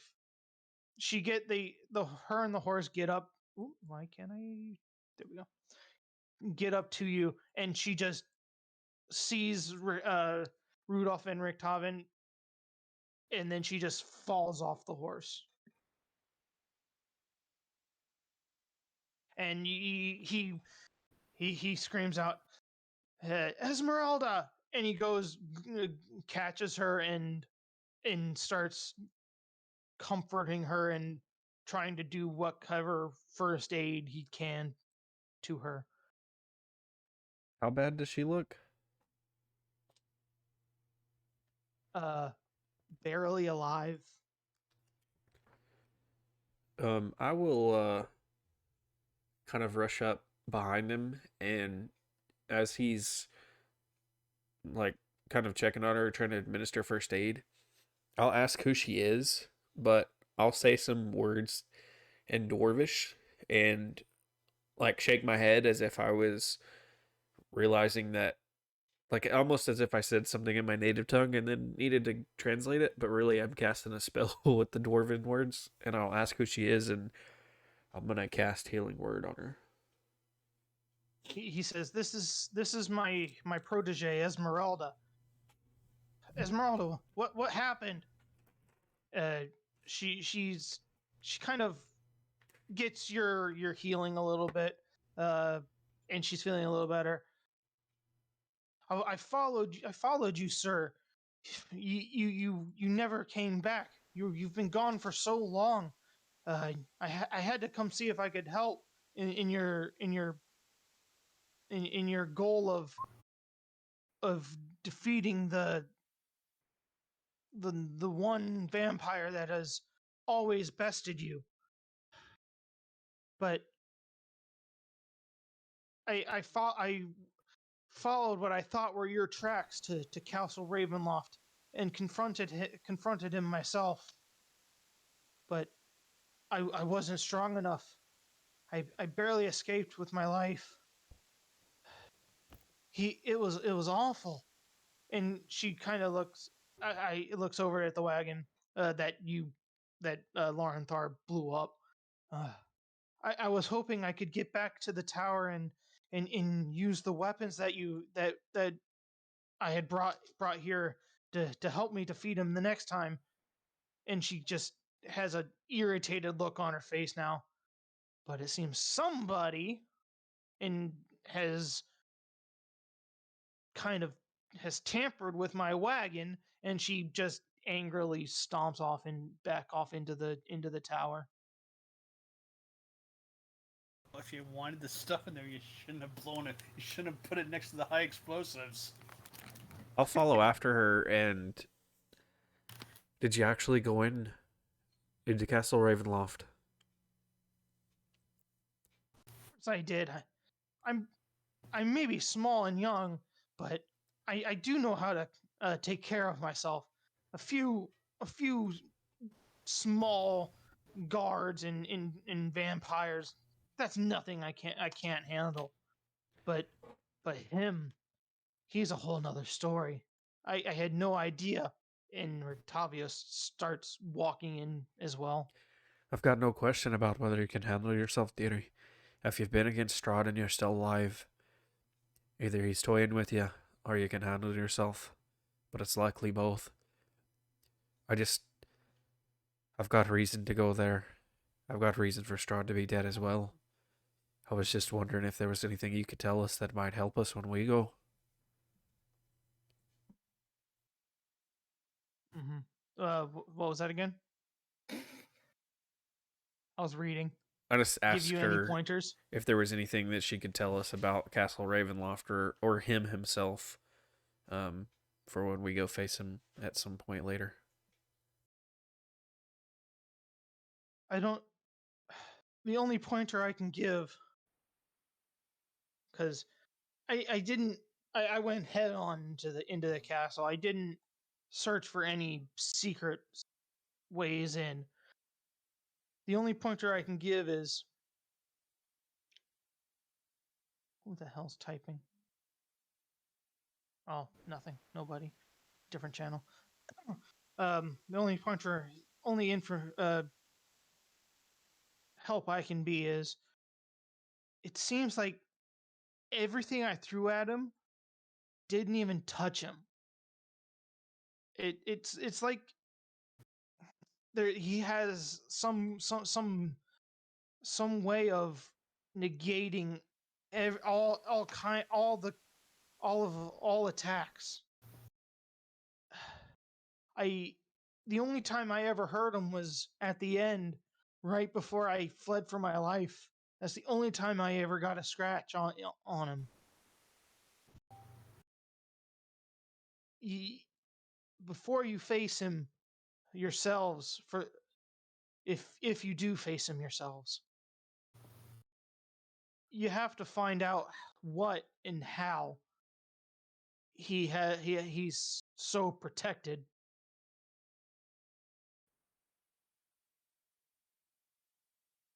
Well, don't you worry, dearie.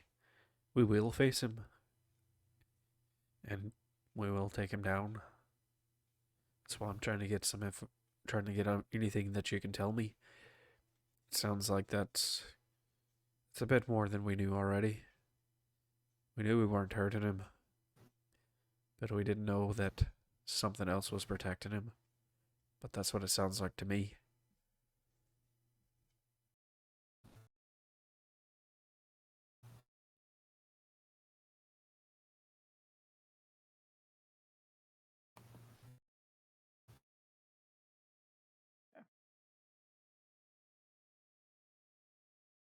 If it's okay with you, Master, and looks at you, Miss Dwarf, I am going to pack in for the day. The name's Iris. Oh, my apologies, Iris. I am going to go upstairs and rest for a while. And she steps on the platform as Rajin steps off and looks at you, and she starts going upstairs. And she gets upstairs to see Orden and Lorthar. There's more of you. Oh, good. You're gonna need all the help you can get. Are you As she okay? goes over to the bed. Yeah, I'll be fine. Tis but a flesh wound. And she Shut goes up. over to the bed and lays down. I'm just gonna look at Larenthar and then get on the platform and head down. Oh, well. See ya. Are you gonna stay I'll up sit here? there and I'll like hide I'll hide my little singed cloak as I head down. Oh, I don't think that was her wagon, do ya? What a douche. By the way, ooh, what a what, oh man, nice doorbell. By the way, Yeah. I could hear. I'm sure everybody from here to Valak could have heard that explosion. Whoever, I mean, I assume it was one of you, but I'm too tired and injured to care enough. Sorry. You're lucky. oh, You're well, lucky you know for how that, or I'd be after you all.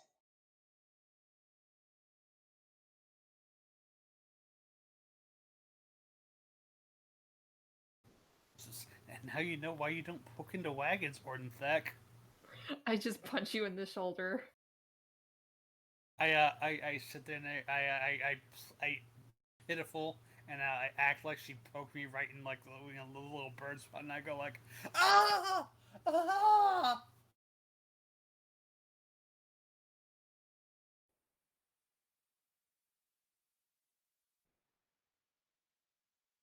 You're in a little bit of pain. Well, I'm actually full up, but I'm gonna pretend like I'm still wounded. Ugh. Oh, I am not giving you any attention. You You're brute! You're like a school child. If they act out and you give them attention, they'll just do it again. You brute! I can't believe you're picking on me after what I've been through.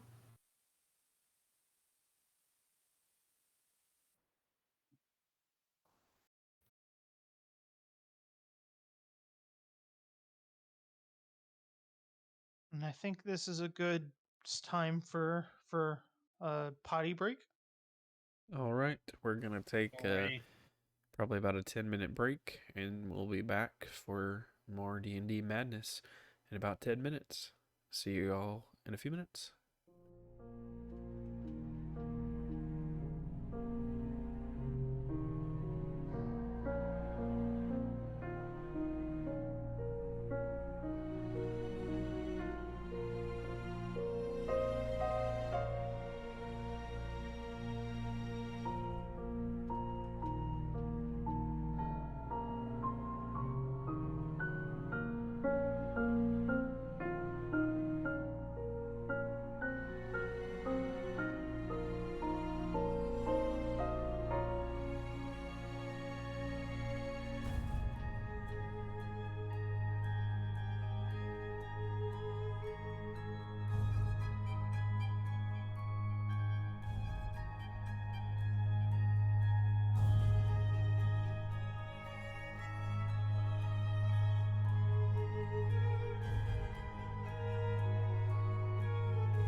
And we're back for more Curse of Strahd.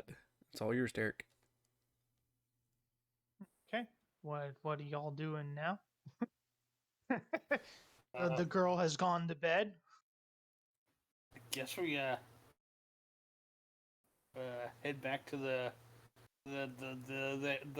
wizarding world of Harry Weiner. Perhaps we should stay and rest. It seems that this von Richten has more than just whatever he was here. He has Perhaps we knowledge of Babula Saga and Strahd. Van would welcome you just to stay the night, answer whatever questions he can answer. Well, do you know And anything everything. around here that might help? Oh, he leads you. Well, I'm gonna say she's sleeping somehow, but she's still gonna be sleeping, even though he brings you all back up to the main room of the tower. Even Derek, though it's such a hassle to move our characters back. Too bad. Like, Do it. Tower is the most inconvenient place to stay, I guess.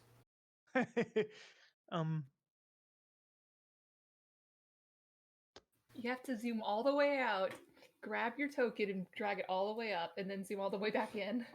Not only that, but I'm also thinking, like, it's okay if, like, you're being attacked by things on the ground, but, like, Strahd flies and you're just going to be stuck in the top of this tower with one way out. It takes forever.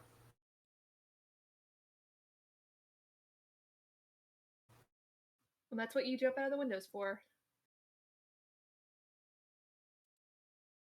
You could take the scaffolding. It's probably actually safer than the floors. But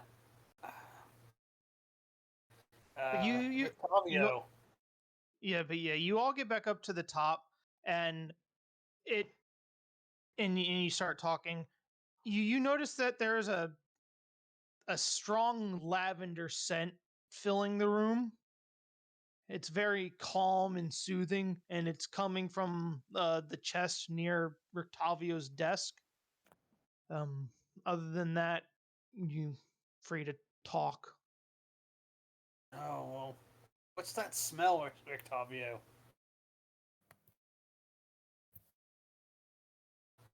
He kind of gets a somewhat evil grin on his face. That's just Jan. Don't worry about him. Wait, what? Can you explain that? Are you sure you want to know? Did you say him? Mm-hmm. I mean, now that you say that, we can't go back. He gets up, goes over to the chest, reaches down, and he slowly, just by the hair, picks up a severed head. This is Jan. And Jan is a oh, where did the description of Jan go?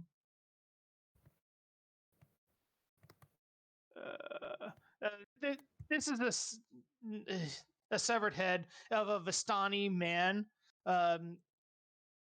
Richtavin goes on to tell you that on my way into Barovia, I came across Jan here, and we kind of we befriended each other, and he told me all about Barovia, the lays of the land, a little bit about Strahd, the master that I was coming to hunt down.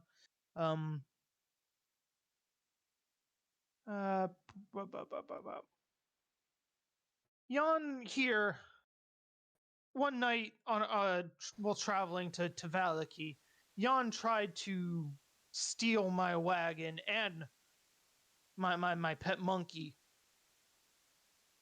And so I stabbed him, as one would do. And now I have his head as a trophy. Well, does he know anything that would help us?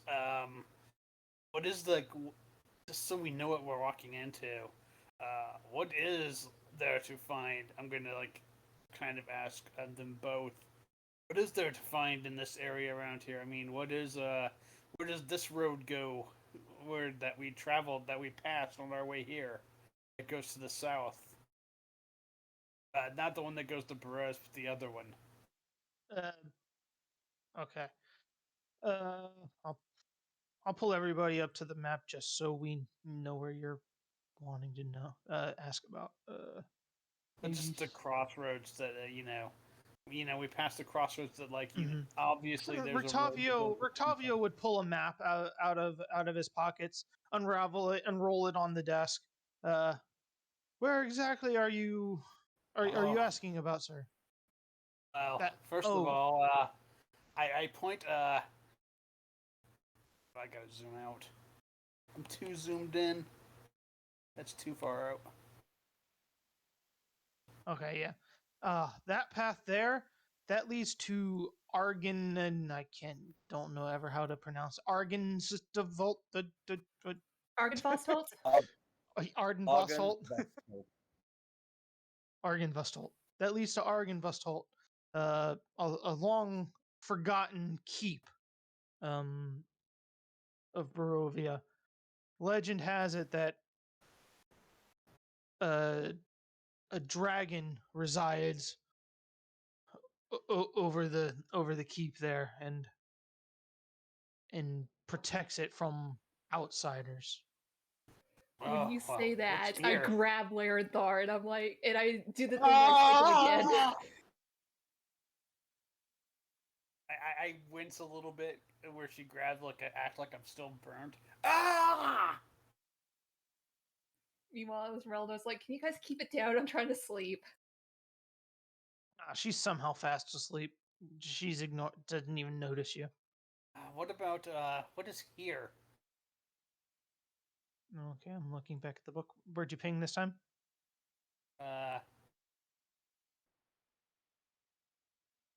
I don't know if you're zoomed in and if you're zoomed out enough, but I'm basically pointing to what I kind of would know would be the Vistani camp at the okay, way over there.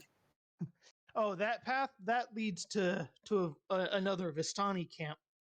I don't know much about that one there.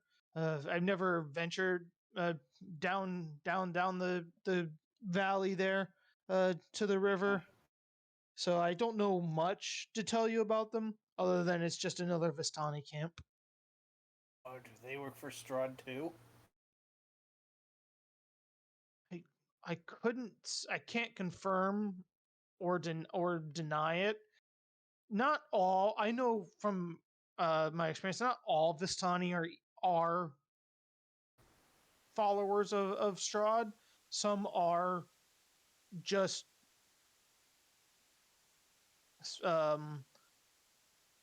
settlers of Barovia who have come to call Barovia home.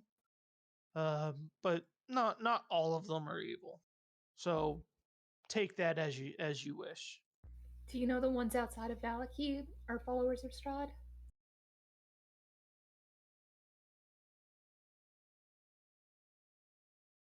I had my suspicions. They had some dusk elf servants that kind of activity generally means you're kind of not a good person or a good group. So I stood clear of them as much as I could. Are the Dusk Elves evil?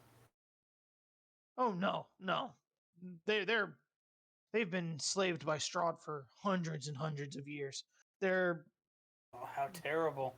They're victim. They're one of the biggest victims of Strahd here in these lands. Someone asked us to go to a place called the Amber Temple. Do you know where that would be?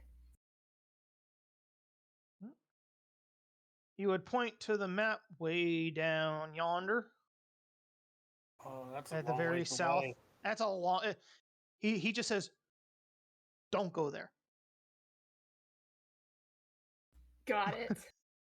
We know, we know it's Until here. you feel you are ready to defeat Strahd, don't venture there. Hey, Derek, Yo, can you ping that one more time? yeah, the very bottom. Oh, way over there. Okay. Miles away. Iris will pipe up for a minute. You know, instead of just asking him where all these places are and then trying to remember it, it's probably a better question to ask where we could get a map like that.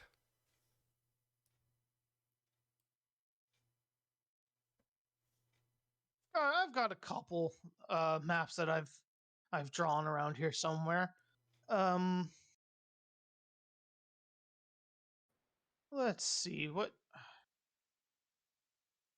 I I consider you friends, but that doesn't mean everything is free now, does it? How about you got give me a couple gold and I'll give you a map. I'll give him 2 gold. And he throws you over a map. Um, and he gives you one that he has marked, like landmarked everything in the area.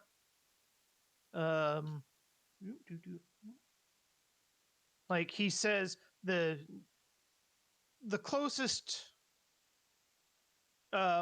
settlement from here would be Kresk to the west, right over here. No, there's another town. Yes, it is on the outskirts of Barovia. One would pass it if entering from the west, and then directly across the lake. And he points out out the window to the northwestern portion. There, I've had some run-ins with some werewolves over on that side of the lake. They tend to come this way at times to keep track of me in the tower. Are But the werewolves in league with Strahd? anything evil is in league with Strahd. I know that he come. I know since we came here, we were beset by wolves when we first came to this town, so I know that he can command them. I Ravens guess. too. Hmm. Yes, Krez is very close. Strahd commands many of man, beast, many of those that you would would expect to be you would call friends are often spies that serving Strahd. Do We you met a couple of them. ever wonder how and why Strahd is always on your trail, always able to find you? Well, I just imagine we're not very subtle. That may be true, but even the loudest and clumsiest of folk can be lost in a country. You have to have information and followers everywhere to know everything that goes on in your country. Oh, have you heard of this? Have you heard of a person called Isaac? He seemed like he would be in league with somebody like that.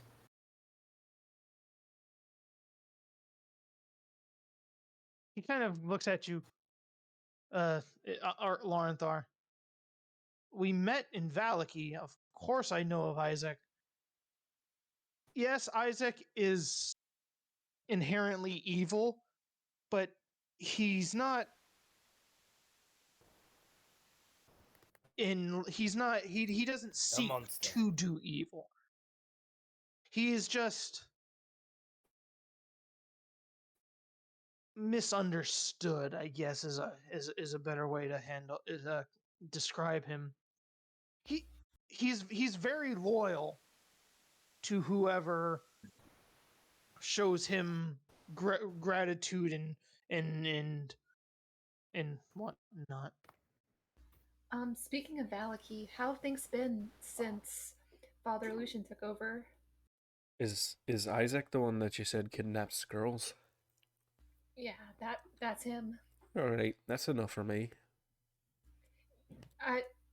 Rictavio, I'm sure he's misunderstood, but he kind of has a bad taste in our mouth.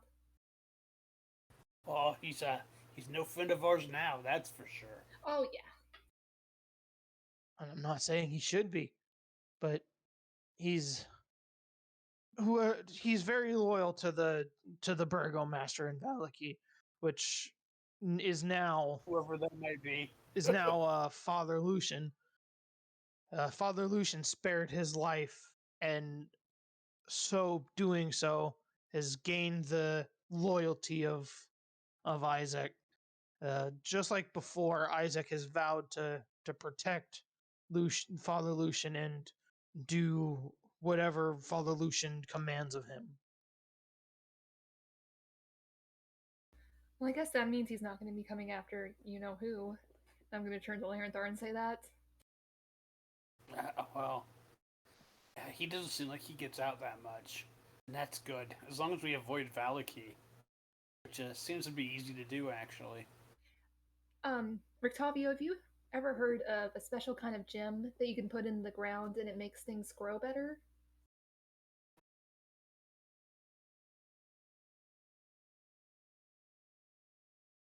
Are you talking about uh the gems of the Mardukov family, of their vineyard?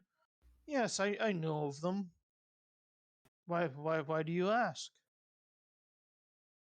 Well, we're looking for all three of them. We have an idea of where the second is, but no idea where the third is.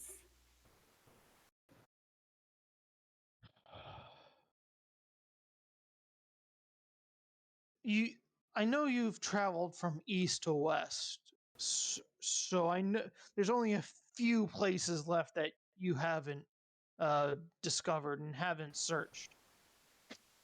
There's obviously Baba Lasaga in her hut, which I assume she has one, because even her, she's always been up to no good. I assume that she has to get her power from somewhere. The other one, it is either in Kresk. If I had to guess, would either be in Kresk or the Werewolf Den. I don't see it being anywhere other than one of those two locations. Well, I think that maybe we should check out this Kresk next. After we go to the vineyard, of course. Well, it's sort of kind of in the same direction. That was the whole plan before we decided to run off and follow whoever we were chasing into the woods. Well, it was obviously this fine sir right here, because I saw him run into the tower, and there's nobody else here. Unless it was one of the golems. Stranger things have happened. I'm not saying it wasn't him. Stranger things have happened. Well, he's right here. That was you, right? Rectavio? Yes, it was. I was on my way back to the tower from Valaki to collect a few things, and you followed me. Wasn't planning on being followed. I kind of would prefer that people not know where I settle in Barovia, but if anyone has to know, Best that it was you. Well, I won't tell anybody. Iris starts laughing. Well, if you know a few of this party, you probably know that most of Barovia will know that this is your home within a few weeks. Probably a few We're hours. We're not I'd look at tell. I'd look at them and says, "Oh, I'm sure nobody here will mention this. Now that you've our lips are sealed, right?"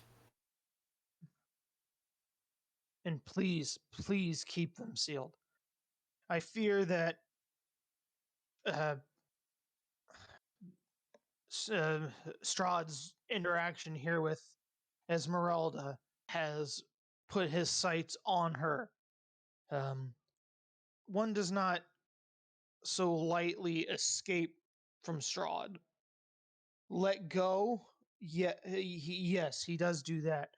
But if what she says is true and she escaped from Strahd, he's going to be searching for her. He's going to be after her. So please do not mention her whereabouts.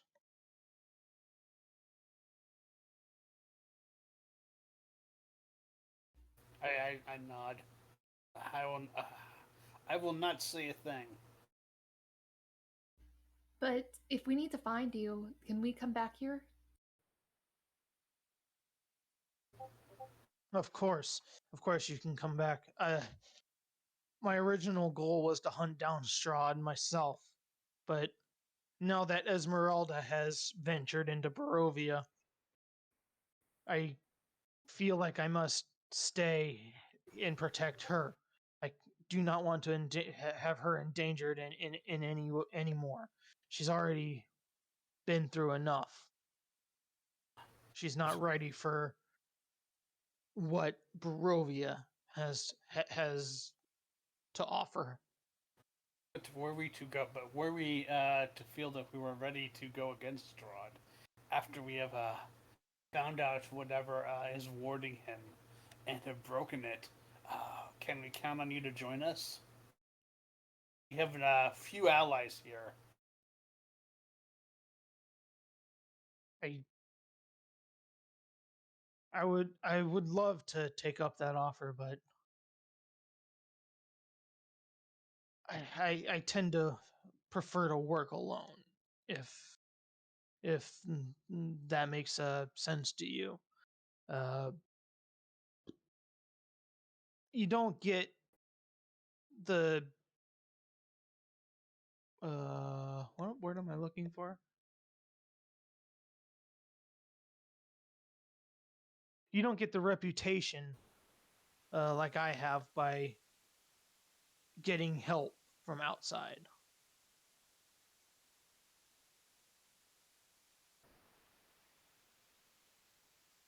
Part of Yes, me I understand. kind of Sometimes it's better part to. of me kind of hopes that Strahd comes so I can take him out myself. But the other part of me also wishes for Esmeralda's safety. I still have much to teach her before she goes off on her own again. You two should keep each other safe first and foremost. One person can't kill Strahd by themselves.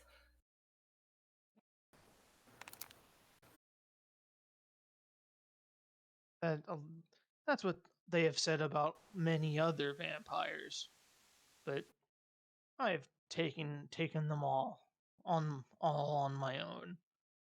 I feel like I could do the same with Strahd, given the chance. But we'll see. I mean, if we get our shot at him, you may not get that chance. But I don't know. I feel like we are not ready yet. You Far won't be from too it. you won't be too mad at us if we end up killing him before you get the chance, will you? And I just kind of give him a smile. What's a little friendly competition amongst friends, right?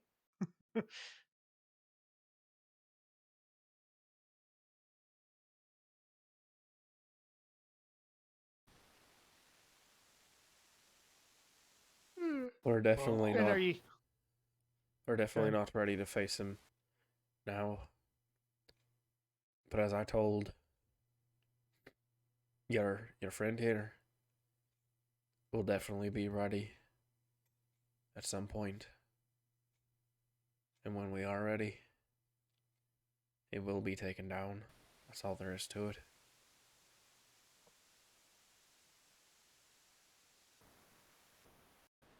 If our paths do cross again, obviously he's gonna. You're gonna take your long rest here and heal up. If our paths cross again in the future, you have my word that I will lend whatever hand I can at the time.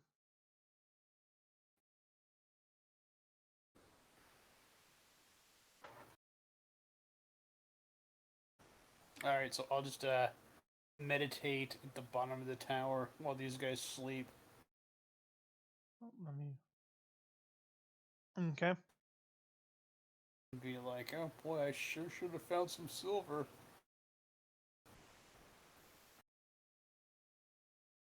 I will say Ireena still has that silver short sword I gave her if you need to borrow it.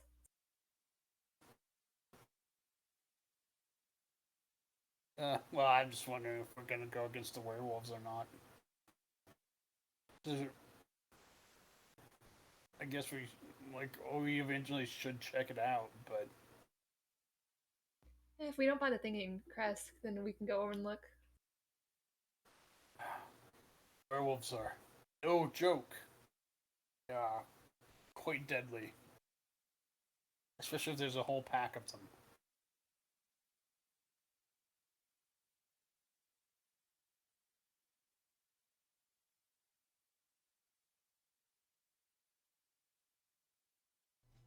So are we resting here and then going to Karesk?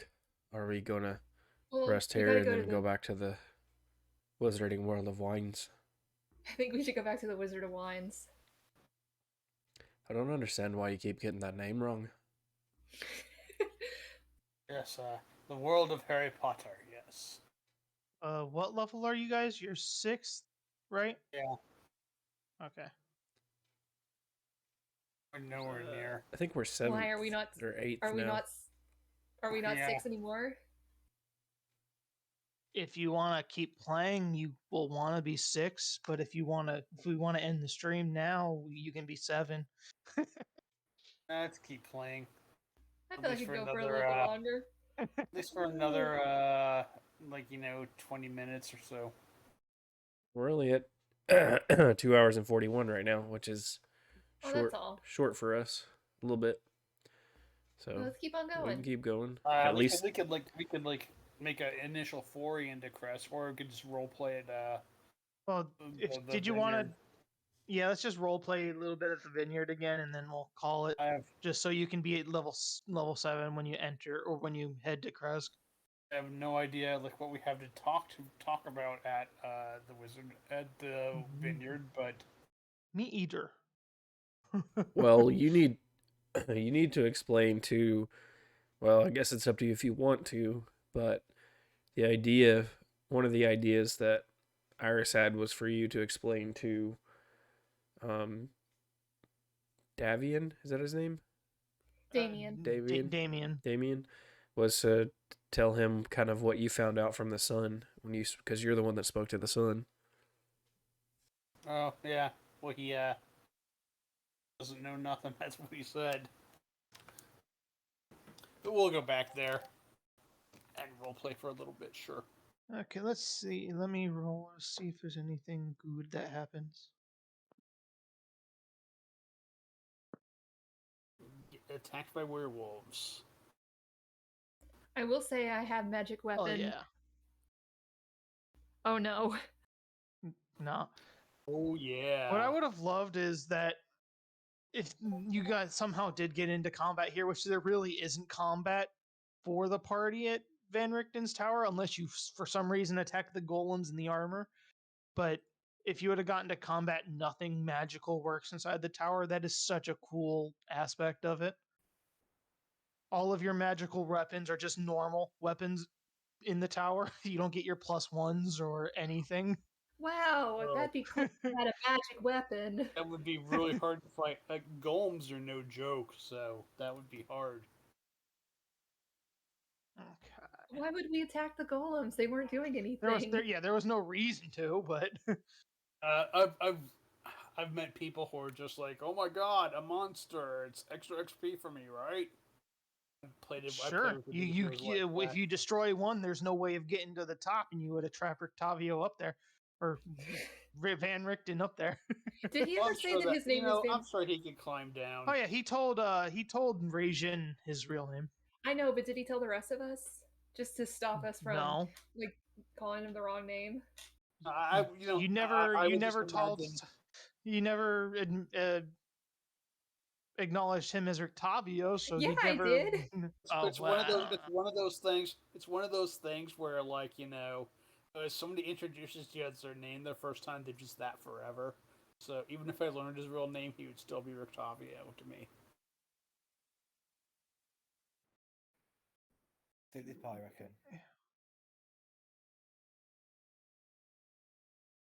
Yeah, I don't like that one. Let's go with.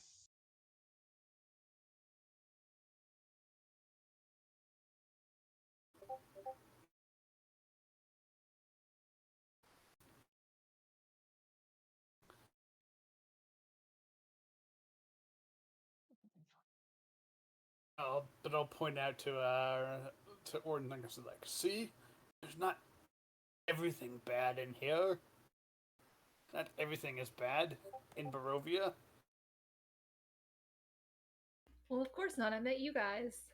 And he gives you like a genuine smile. I'll smile. How heartwarming! And shake out like the burned parts of my cloak out. And now I imagine it's got like it's kind of all threadbare and it's got like burn holes in it and it's kind of like an old quilt that's like starting to get holes in it. I'd cast Mend if I knew any cantrips.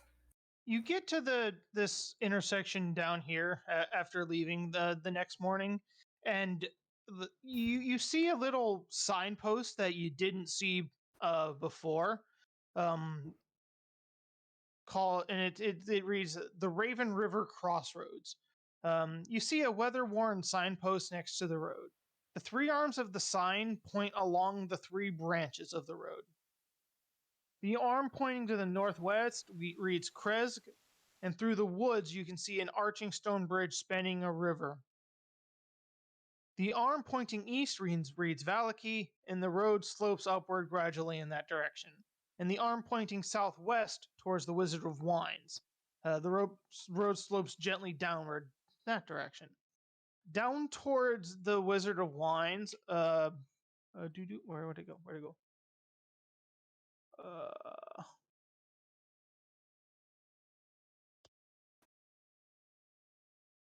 I missed the random encounters. Where did they go? There it is. So, down the road towards the Wizard of Wine, several hundred yards away, through the fog, you see a flickering torchlight.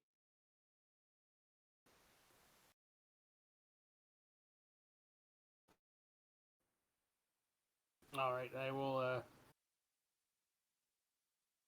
Is it before we get to the road that goes up, or is it at the actual vineyard? Where? It's more like down here, down towards the woods, towards the vineyard. All right, I'll string my bow then. Says, "Oh, do you see that light, Orden Thick?" Do you think it could be someone friendly? The last person we met was friendly. Well, maybe we should approach with caution. Actually, you hang back here, and I'll sneak up and see who it is. Be wary. It is down here that the tree blights attacked my fellow companions before. Do you think that they would still be around after we killed all the druids? Perhaps not, but be cautious.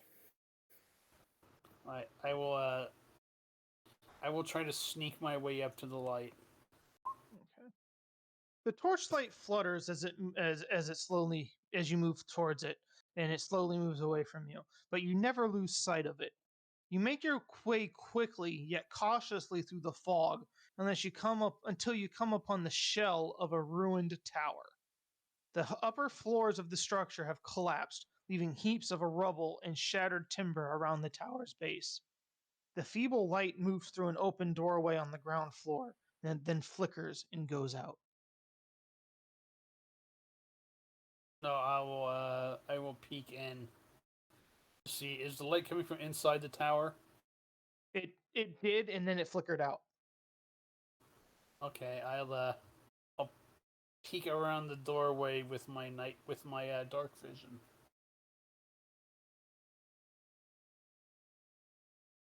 Okay, give me 1 second because I have to look something up. And I rolled a 19. I rolled a 30 stealth check, so. Nice. It's in the DMG. Gotta open up the DMG. Why does it make me do that? Because you make you use that book for something. Usually most of the time when I look at it, it's just I look up magic weapons or stuff like that. That's like 90% of what I use the DMG for.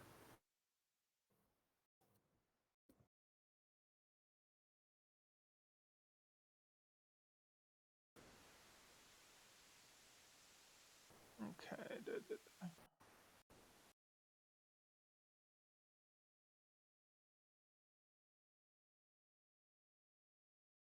Okay. That's all I needed to know.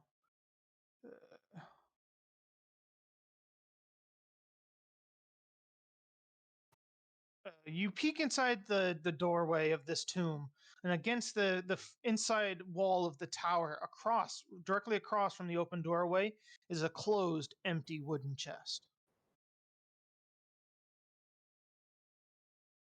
All right, It's a closed chest. I will check the area leading up to it just to see if like the floor is trapped or the archway is trapped or anything. Make a perception check for traps. Okay, let's see if I roll another one.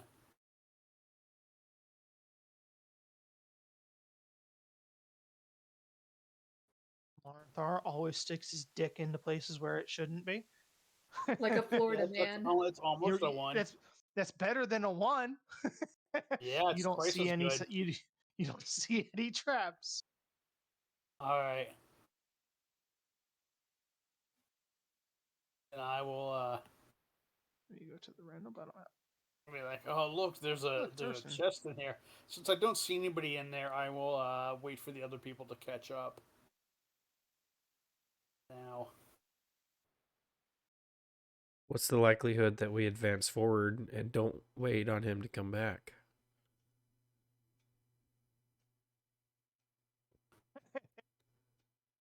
Well, if you wanna, I guess I could just quit.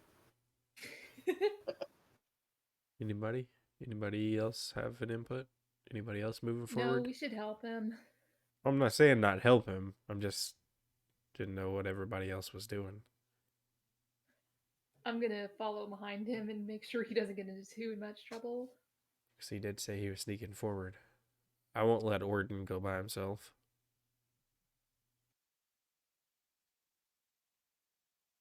Raisin, you coming? It's sort of like on the way up anyway. You would have to like go backwards, I would think. Like, well, look, there's a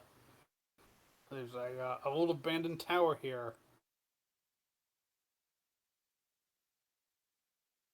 It's crazy how we didn't see this the first time around. Yeah, It traveled off into the woods. I saw a light, but there's a. I guess since I rolled twice as good as the last time, I checked for traps. Like Raisin says, this is where his party died to tree blight. Yet you go into the woods anyway. Larthar, maybe we should just leave. You know, as much as I hate the movie Into the Woods, I I really should have named this session Into the Woods, because that's all we've done is just wander off into the woods so far. Hey man, the original Broadway is really good. The movie that came out is terrible. Oh, it's trash. It's absolute trash. Never seen it. It's a good play, horrible movie. I had to watch that in college. Or the play part. My wife and I went to see it in the theaters when the movie came out, and we thought it was going to be really good. It looked really good in trailers and everything. We literally sat there, and every few minutes would keep turning to each other like, should we just leave? And we'd be like, the other one would be like, no, we paid for movie tickets, we got to sit through it. And then a few minutes later, should we just leave? No, we paid for movie tickets, we got to sit through it.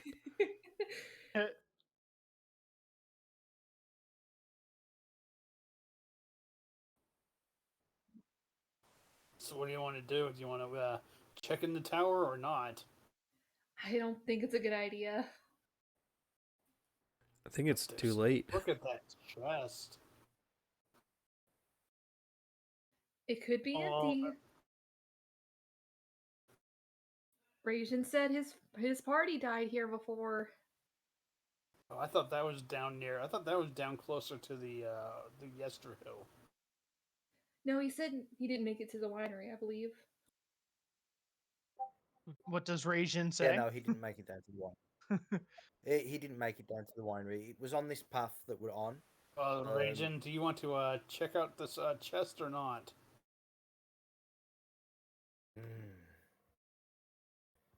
How old was this chest? I'll lead him up to the tower and point inside. Since I didn't go in because, you know. You might as well open it. I will go up and I'll bring everybody here. Stay back and we'll see how bad this is. Remember when we were like, we're gonna roleplay to end this session? Oh yeah, but yeah, we should never say that. I just said we were gonna. I just said like that was the all purple we have square left is to the do. chest. Okay. Oh man, such detail. How do you do it, Derek? What's up? With all that time we spent vamping, I'm sure there's some invisible enemies, but I fully expected us to come into this scene just completely and utterly surrounded. I have no artistic ability. Okay. No, I'm not talking about drawing a map. I just meant tokens everywhere. Oh, good luck. You know what? I will. Maybe I should try something. I'm gonna try to zigzag your way.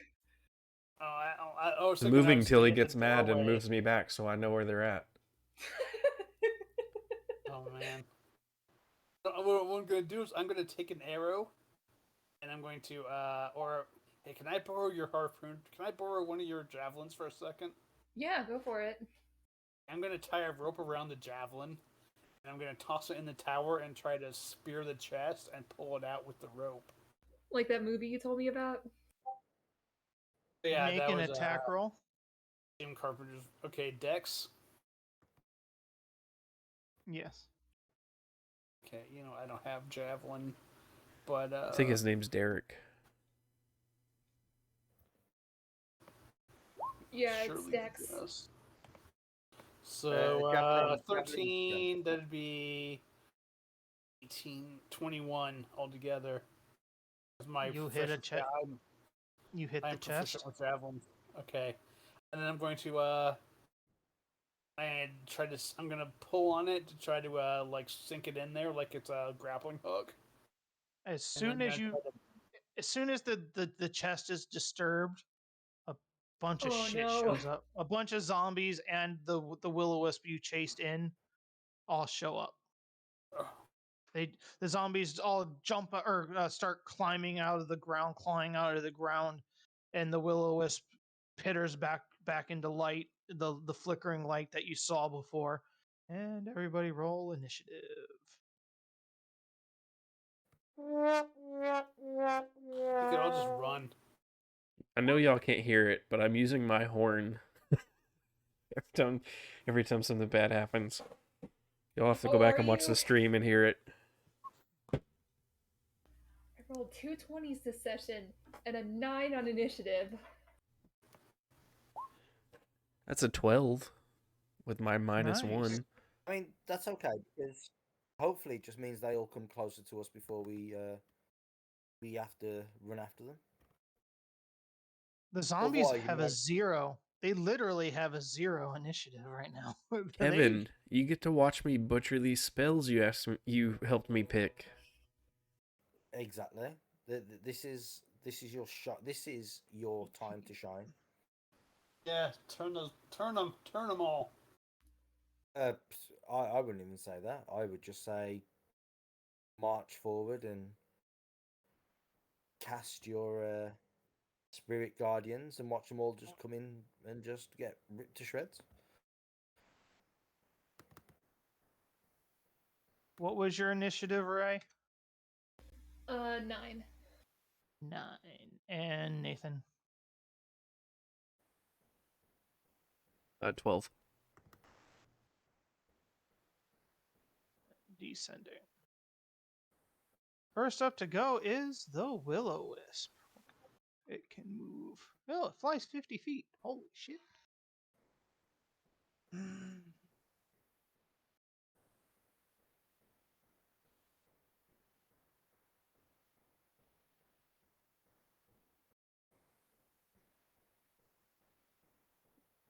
Five, 10, 15, 20, 25, 30, 35.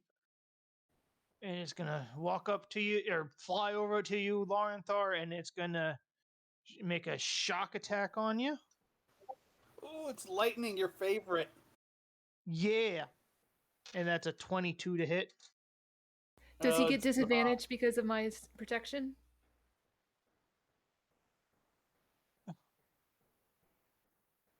Yes. I hate that stupid thing. It still hits. It's still a 20 to hit. Okay, kill me. It's not gonna kill you. It doesn't do that much. Say the random encounters are never really that deadly. For Will-O-Wisps are never- four lightning damage. Oh man. Oh. Then it's your That's turn, cool. Laurenthar. Okay. I guess I will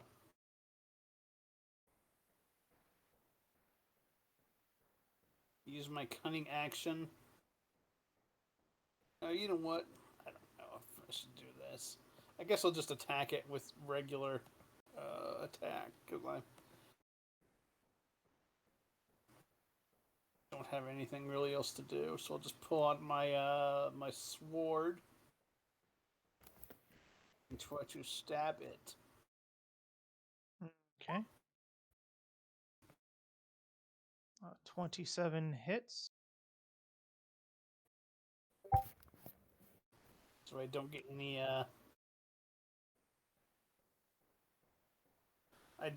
sneak attacks, so just 7 damage. But I'm sure that it's immune to it. No, it's not immune to it. It's a resistant to it, but it's not immune to it. Iris.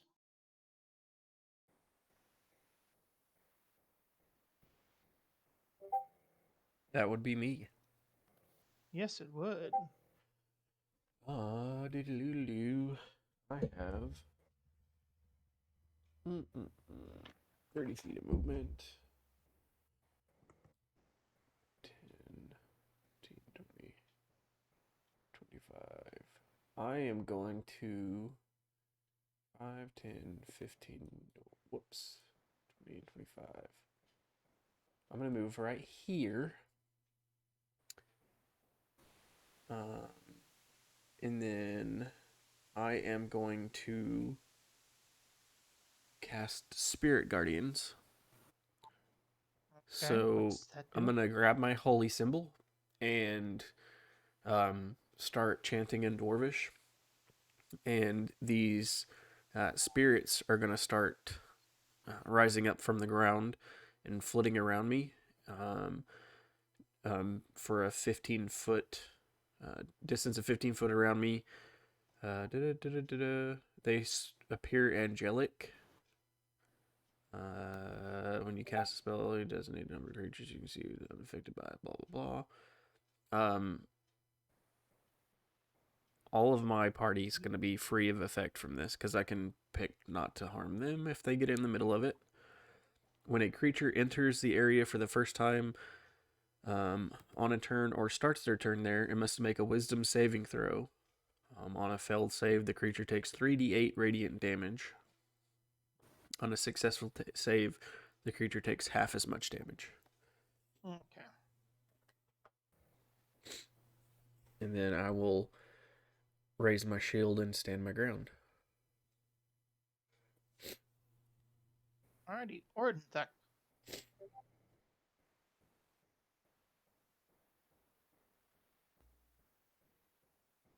All right, let's see. I will move 5, 10, 15, 20. I will move right here, actually. And I will use my breath attack.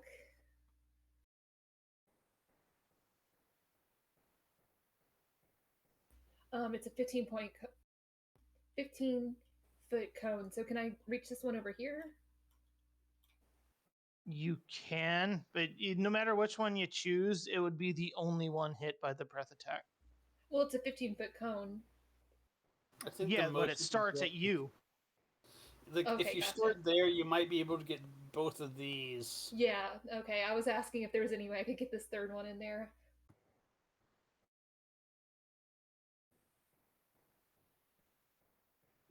Foot cone.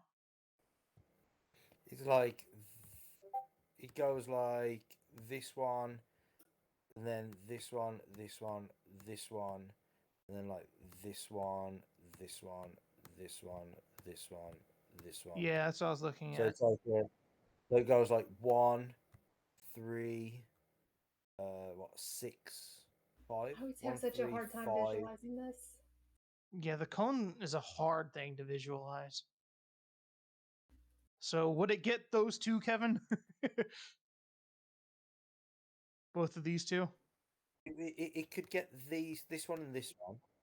Yeah. Okay, so like yeah, it would from get those here, it could get these two. Could I possibly stand here and get all three of them? No, it's like you can only ever get two of them. Okay. They have to make a dexterity saving throw. Okay. There you Whoops. Exit out. I don't want to exit out of the page. Sure, that's not gonna happen. Oh, one's a 16 and the other's a 1. Okay, so let's see. That is going to be 2d6.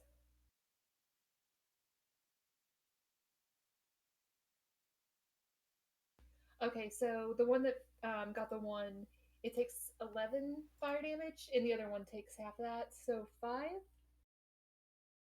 Okay. And I will stand my ground. Rajin.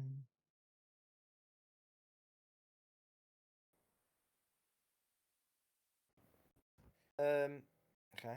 I think Raging is gonna step up to here, drawing the greatsword. Seeing this thing use lightning. In fact, he's gonna step up to here to flank it. And using the greatsword, he's going to whisper a draconic word as a aura of spiritual energy surrounds him in the form of lightning kind of coming off the weapon and off him as he casts All right, Spirit Super Guardian. Saiyan. Yeah, as he casts Spirit Shroud. And he'll attack the Will-O-Wisp. Okay. At advantage. Um, wait, there's no Spirit Shred. Here we go. 26 definitely hits. And if it's still there, he will hit it again for Is 26 again. what kind of damage is it? It is radiant damage. Okay. And my weapon is magical. So So that was 19 damage to it in the first hit. So first hit was 19, yes. It only had 19 left. Okay, so where was I? I was here, wasn't I? So I would have gone 5, 10, 15, 20 to there. And then I would go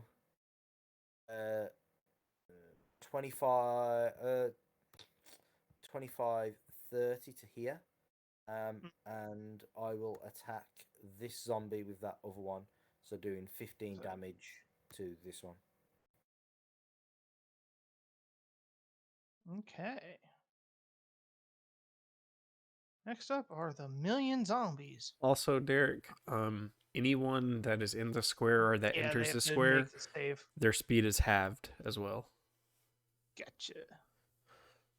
Hey, Derek. 20. I just realized that I was supposed to have one more d6 on my breath ability. Do I need to add that, or do you want to just say we'll skip it for now? Go ahead and add it. My bad. That's an extra 4.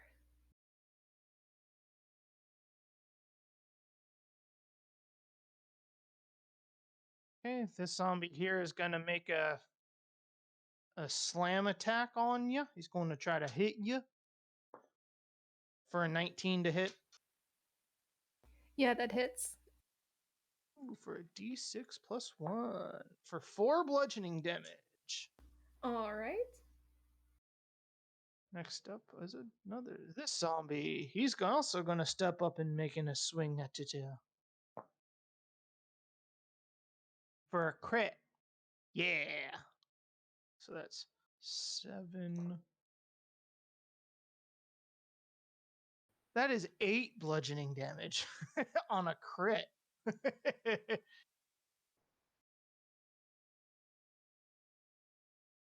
but with Odin's famously low HP, that actually good, is that? He's not terrible. He's not looking terrible right now. Then this one steps up, surround the dragon. I'm just now always worried. As you should be. And then this one. 10, 15, 20. Kevin was telling me that I could use him as a meat shield, 5, and I'm just 10, like, 15, Orden would never, 20. so I can't. 5, 15. Okay, that's all he can move. And what does he have to do for entering your stupid guardian shroud? Wisdom save. Okay. Any of them that are in here need to make a wisdom save. Yeah, well, on their turn, I'll do it. Yeah. Okay, what happens? Did he fail? Does a 0 pass? No. That's 21. What, radiant damage? Yeah. Yeah, 21 Is it radiant just damage. It's a flat 21. You don't even have to No, roll it? I pre-rolled because I knew at least one of them was gonna fail. Okay. My God. Okay, next. This one, let's see if he makes it. Does a 3 pass? No. Okay, he's dead. Next up. That's I need to roll for each one, right? That's 14 on that one. He is actually dead on that one too. Okay. No, he didn't have that much health left. Does a 10 pass? Negative. How much damage? 18. Owie. Okay, but he gets to move. So 10, 20. That doesn't hit. That's a 14. Nope. Zombies are easy. And, okay. A 6. So how much damage? Oh, he got lucky. That's only 9. Boo-hoo. 10, 20. That one hits a 21. Yes, That that's hits, my right? armor class. Okay. For 3 bludgeoning damage. Ew. Get wrecked, nub. We took a rest, right? So Nub. Yeah. You took your rest for no reason. You didn't need it. You do need to make a constitution save, a concentration save. Yes. And that's going to be 10, right? Since it's... That's a pass. It's That's a 10 nat or 20. half the damage. That'd be a nat 20. Nice. Easy. Okay. Who's up next? This one. 5, 10, 20, and let's see if he makes a save. No. How much damage? 12. Okay, and then the last one. I rolled great that first time. A 15. Don't think so, but let me math. 8 plus 3 is... that is my score, so does that pass? I can't remember. Yes, it does. Okay. So he'll take half. Are you kidding me? So that's going to be 2 damage. Hell yeah.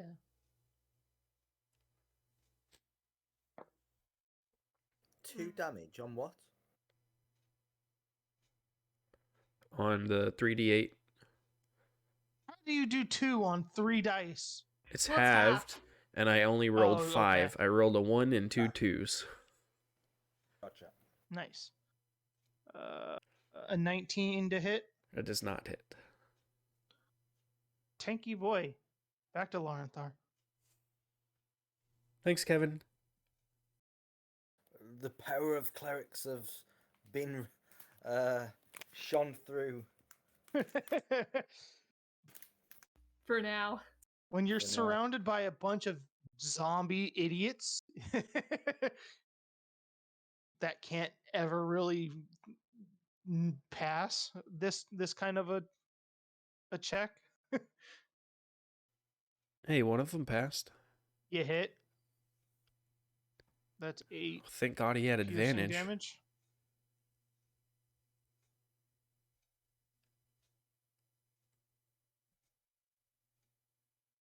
You're muted if you're talking.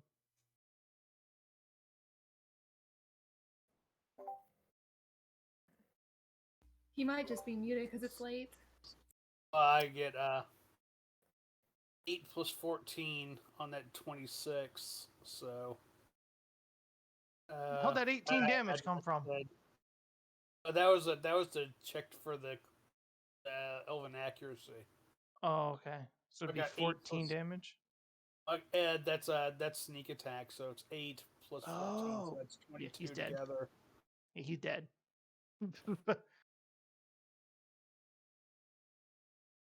Okay, and then this one up here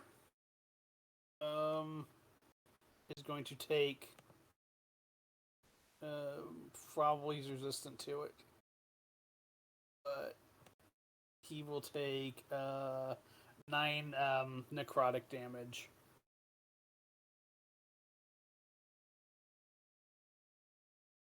From my phantom ability. He dead too. Iris. Hey, Kevin, are you You're able to move that surrounded. box?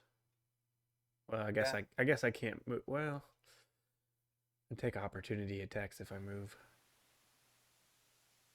You I can think the disengage, is the spell or centered on you, or is it just the area effect? It's centered on It's me. centered.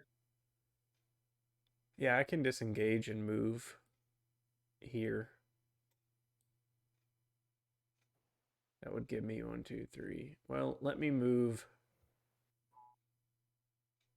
5. 10, 15, 20. I'd just stay there. Yeah, I'll stay If here. you don't get one in the, if you don't get one in the area effect, it's no big deal. I'll stay here, Sure, and that's I'll Yeah, I start got him. banging my shield, trying to like draw their attention towards me. Ordenthek. Make Alright. a would that be performance, or what kind of a check would that be to try to get them to come at you? Intimidation, maybe? Yeah, I would prefer intimidation. That's to keep them away. Not necessarily. Maybe they want to get rid of I don't me think you first can, because like, I'm the strongest. I don't think they're smart enough to be intimidated or affected in any way by Persuaded. that sort of stuff. Yeah, just okay, screw it, just whatever. Ordenthek, go. Flash some meaty thigh meat. What did you say? I'm not that kind of girl. Meaty Show 'em thigh meat. Show 'em some dwarven leg. Like what you see, boys? I'm not that kind of dwarf. Some prime rump. Dwarven twerk. It's the Baby it's got the dwarven back. twerk. Okay, I'm going I'm so to... glad I have this new clip button. All that shit's getting clipped. Oh, good, I'm glad. I'm going to attack the one in front of me with my sword. Yeet. That is 23 to hit. Oh, that misses. Easy. How much damage? 7 points of damage on the first one. Is it dead? Okay. God, no, you just touched him. 13 to hit on the second. That hits. And 10 damage on the second. Easy. Okay. He's So you still guys- alive.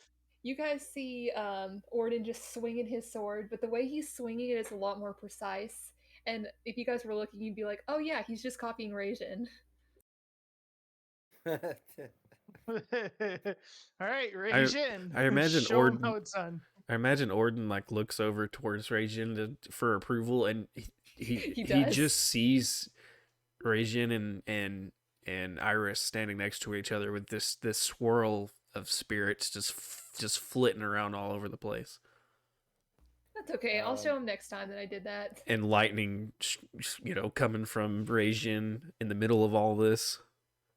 We literally have our own storm going right now.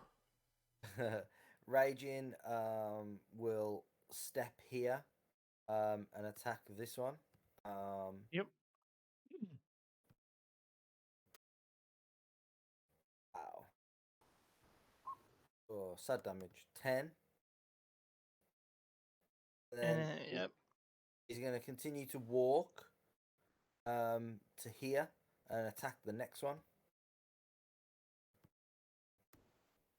Bow. Oh, no crit. Never mind. For 19 damage on that one. Hey. Jeez. Big hit. That's a big hit. All right, first zombie attacks Ordenthek because it's the one outside and misses. Next zombie has to make the wisdom save. A 13. No good. That's 10 damage.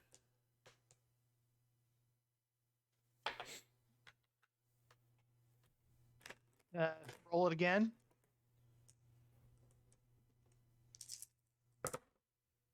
Nathan. Oh, dang. That's a 20 damage. Okay. Roll it again. 15. Roll it again. 16. Roll it again. 12. Roll it again. Oh, good lord. 18. All right, one more time. 14. Ah, you didn't kill this one. It's got one left.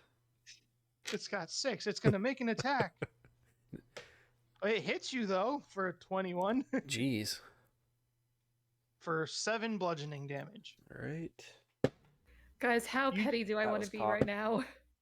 You literally just killed like 5 zombies without even with them just moving, going. Bleh! It's a 14 on Okay. my concentration check. You're good. Can I use my rebuke the violent to have him take that 7 back? Bleh. I ain't even gonna be mad for you stealing my kill this time.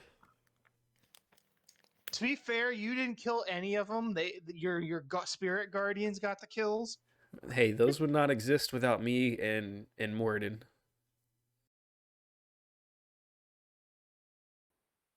Hey, good And job. Kevin. Wait, what happened to the other one that was It just right gave front? up. It just laid down and buried itself. Oh, there was another one? Oh, it was going to die anyway. My bad. I totally forgot there was still another one there. It just laid back down and buried itself.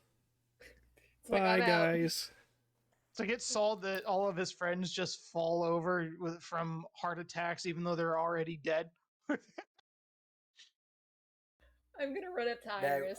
I do. Now, for anybody watching, I do understand that Nathan's character, Iris, could have just turned undead, and as their challenge rating is so low, they could have just been destroyed. But these are new spells for Nathan to get used to, and he's just seen the effect of the first one that he was getting used to. Yeah, Yeah, you could have I'm- ended it before it began. I'm well aware I could have turned them and just disintegrate them if they failed, but I really wanted to use that spell. Hey man, no shame. Orden's gonna run up to you and just start gushing about how you did such a good job out there and how that was so cool. It's nothing, dearie. With a little help from my friends and a little bit more guidance from Morden, I think I've been able to sharpen my skills. I see You you're really a bit have. see you're a bit better with that sword of yours too. Seems like you've been practicing as well. Thank you. Indeed. Why didn't you smite them? Because you said they were easy. Yet you used rebuke the violence. Okay, I used rebuke the violent because I wanted to be petty and just like kill all of them in one turn. I asked if I what's should in be the petty and box? no one replied, so I took that as a yes. Indeed. I feel like that's the only thing you could have done, even beyond being petty, because like there's been a precedent set of Ordenthek stealing Oakenbeard kills, so Mr. Dwarf. Anything in the box? No. It's a Empty mimic. chest. Oh, Yeah, Derek, mimic. Roar. You missed the chance for it to be a mimic. They already had their chance to face a mimic in Death House and didn't do it. So Yeah, the door. Didn't we got the door yeah, though? the door. Well, that's right. You fought it from afar because it couldn't move off its hinges. I just remember that because I posted that meme of the mimic door. Stupid mimic door. It can't even move. A terrible But, okay. mimic. I You see, get to Mr. the Dwarf, that you have learned from my powers to gather the spirits and use them as your own. this place kind of threw me off my game a bit, dearie. And watching you kind of reminded me of the powers that Morden has granted me. Spent some time in spirit. prayer to him, and I guess you could say I've been a bit reforged. I've got a few other tricks up my sleeve now that I've learned from watching you and conversing with you and watching you and Orden talk. It heard you summoned a legion of your undead dwarven kin. Oh, that part kind of runs in the family a frightful bit. sight. A frightful sight, a legion of dwarves rising from the ground. I imagine it's not the first time some of the other members of this party have seen the like of that. Honestly, it was kind of nice to see it again. As I said, it runs in the family. I'm just glad it can be put to better use this time.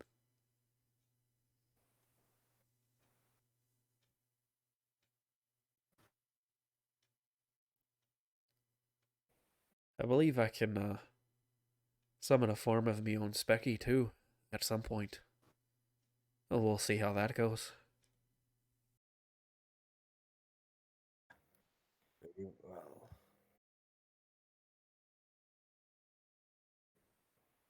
But yeah, you get back to the winery, and we'll start with that role playing next week. How does Rajin disappear this time?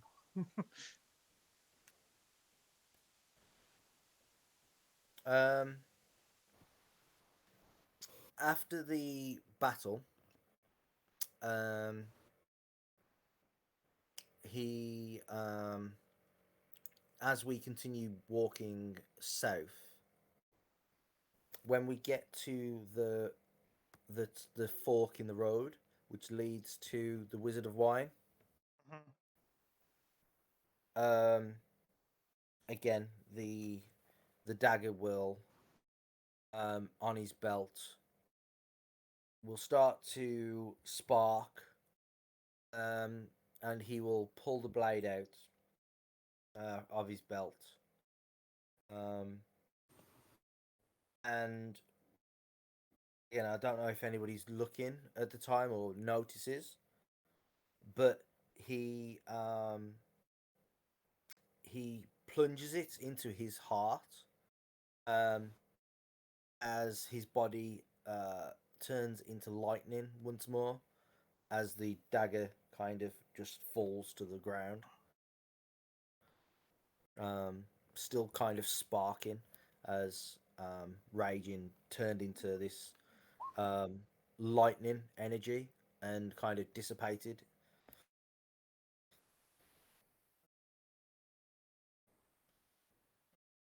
Nice. Alrighty, and I I hope think someone. this is a I good. hope someone noticed. I hope Does someone anyone want to noticed, notice? but That's a 4 for Iris to notice. What are we rolling? Is that perception? You can just go off your passive perceptions, I reckon. Oh, you don't want that, man. It's real low. Well, I would notice if Larenthar didn't, then if we're going off passive. There it is. I got a Oh my 1. God. that's your passive perception is 10 plus perception. Oh, I know, but I was saying, like, if I was rolling, because my passive perception's so low. You notice nothing. Larenthar, would you be paying attention enough to notice, or Oh, if it's passive, I mean, I've got a huge passive. would you care perception. enough to pick the dagger up? Oh, yeah, I guess. I will note. Like, I'm sitting here, like, poring over the chest, and I see like this guy like stab himself in the chest and disappear, and I'm like, oh. I walk over, I just kind of pick up the dagger, and I'll like do like a trick where I try to balance it on my finger, and then I just toss it in the air, catch it, and put it under my cloak and go on. Not mentioning anything to anybody else who didn't notice. Yeah, I was like looking at some birds or something. Birdies. You're too busy fangirling over Iris's spirits, and I know my fangirlism has changed. It went from Ryzen to Iris.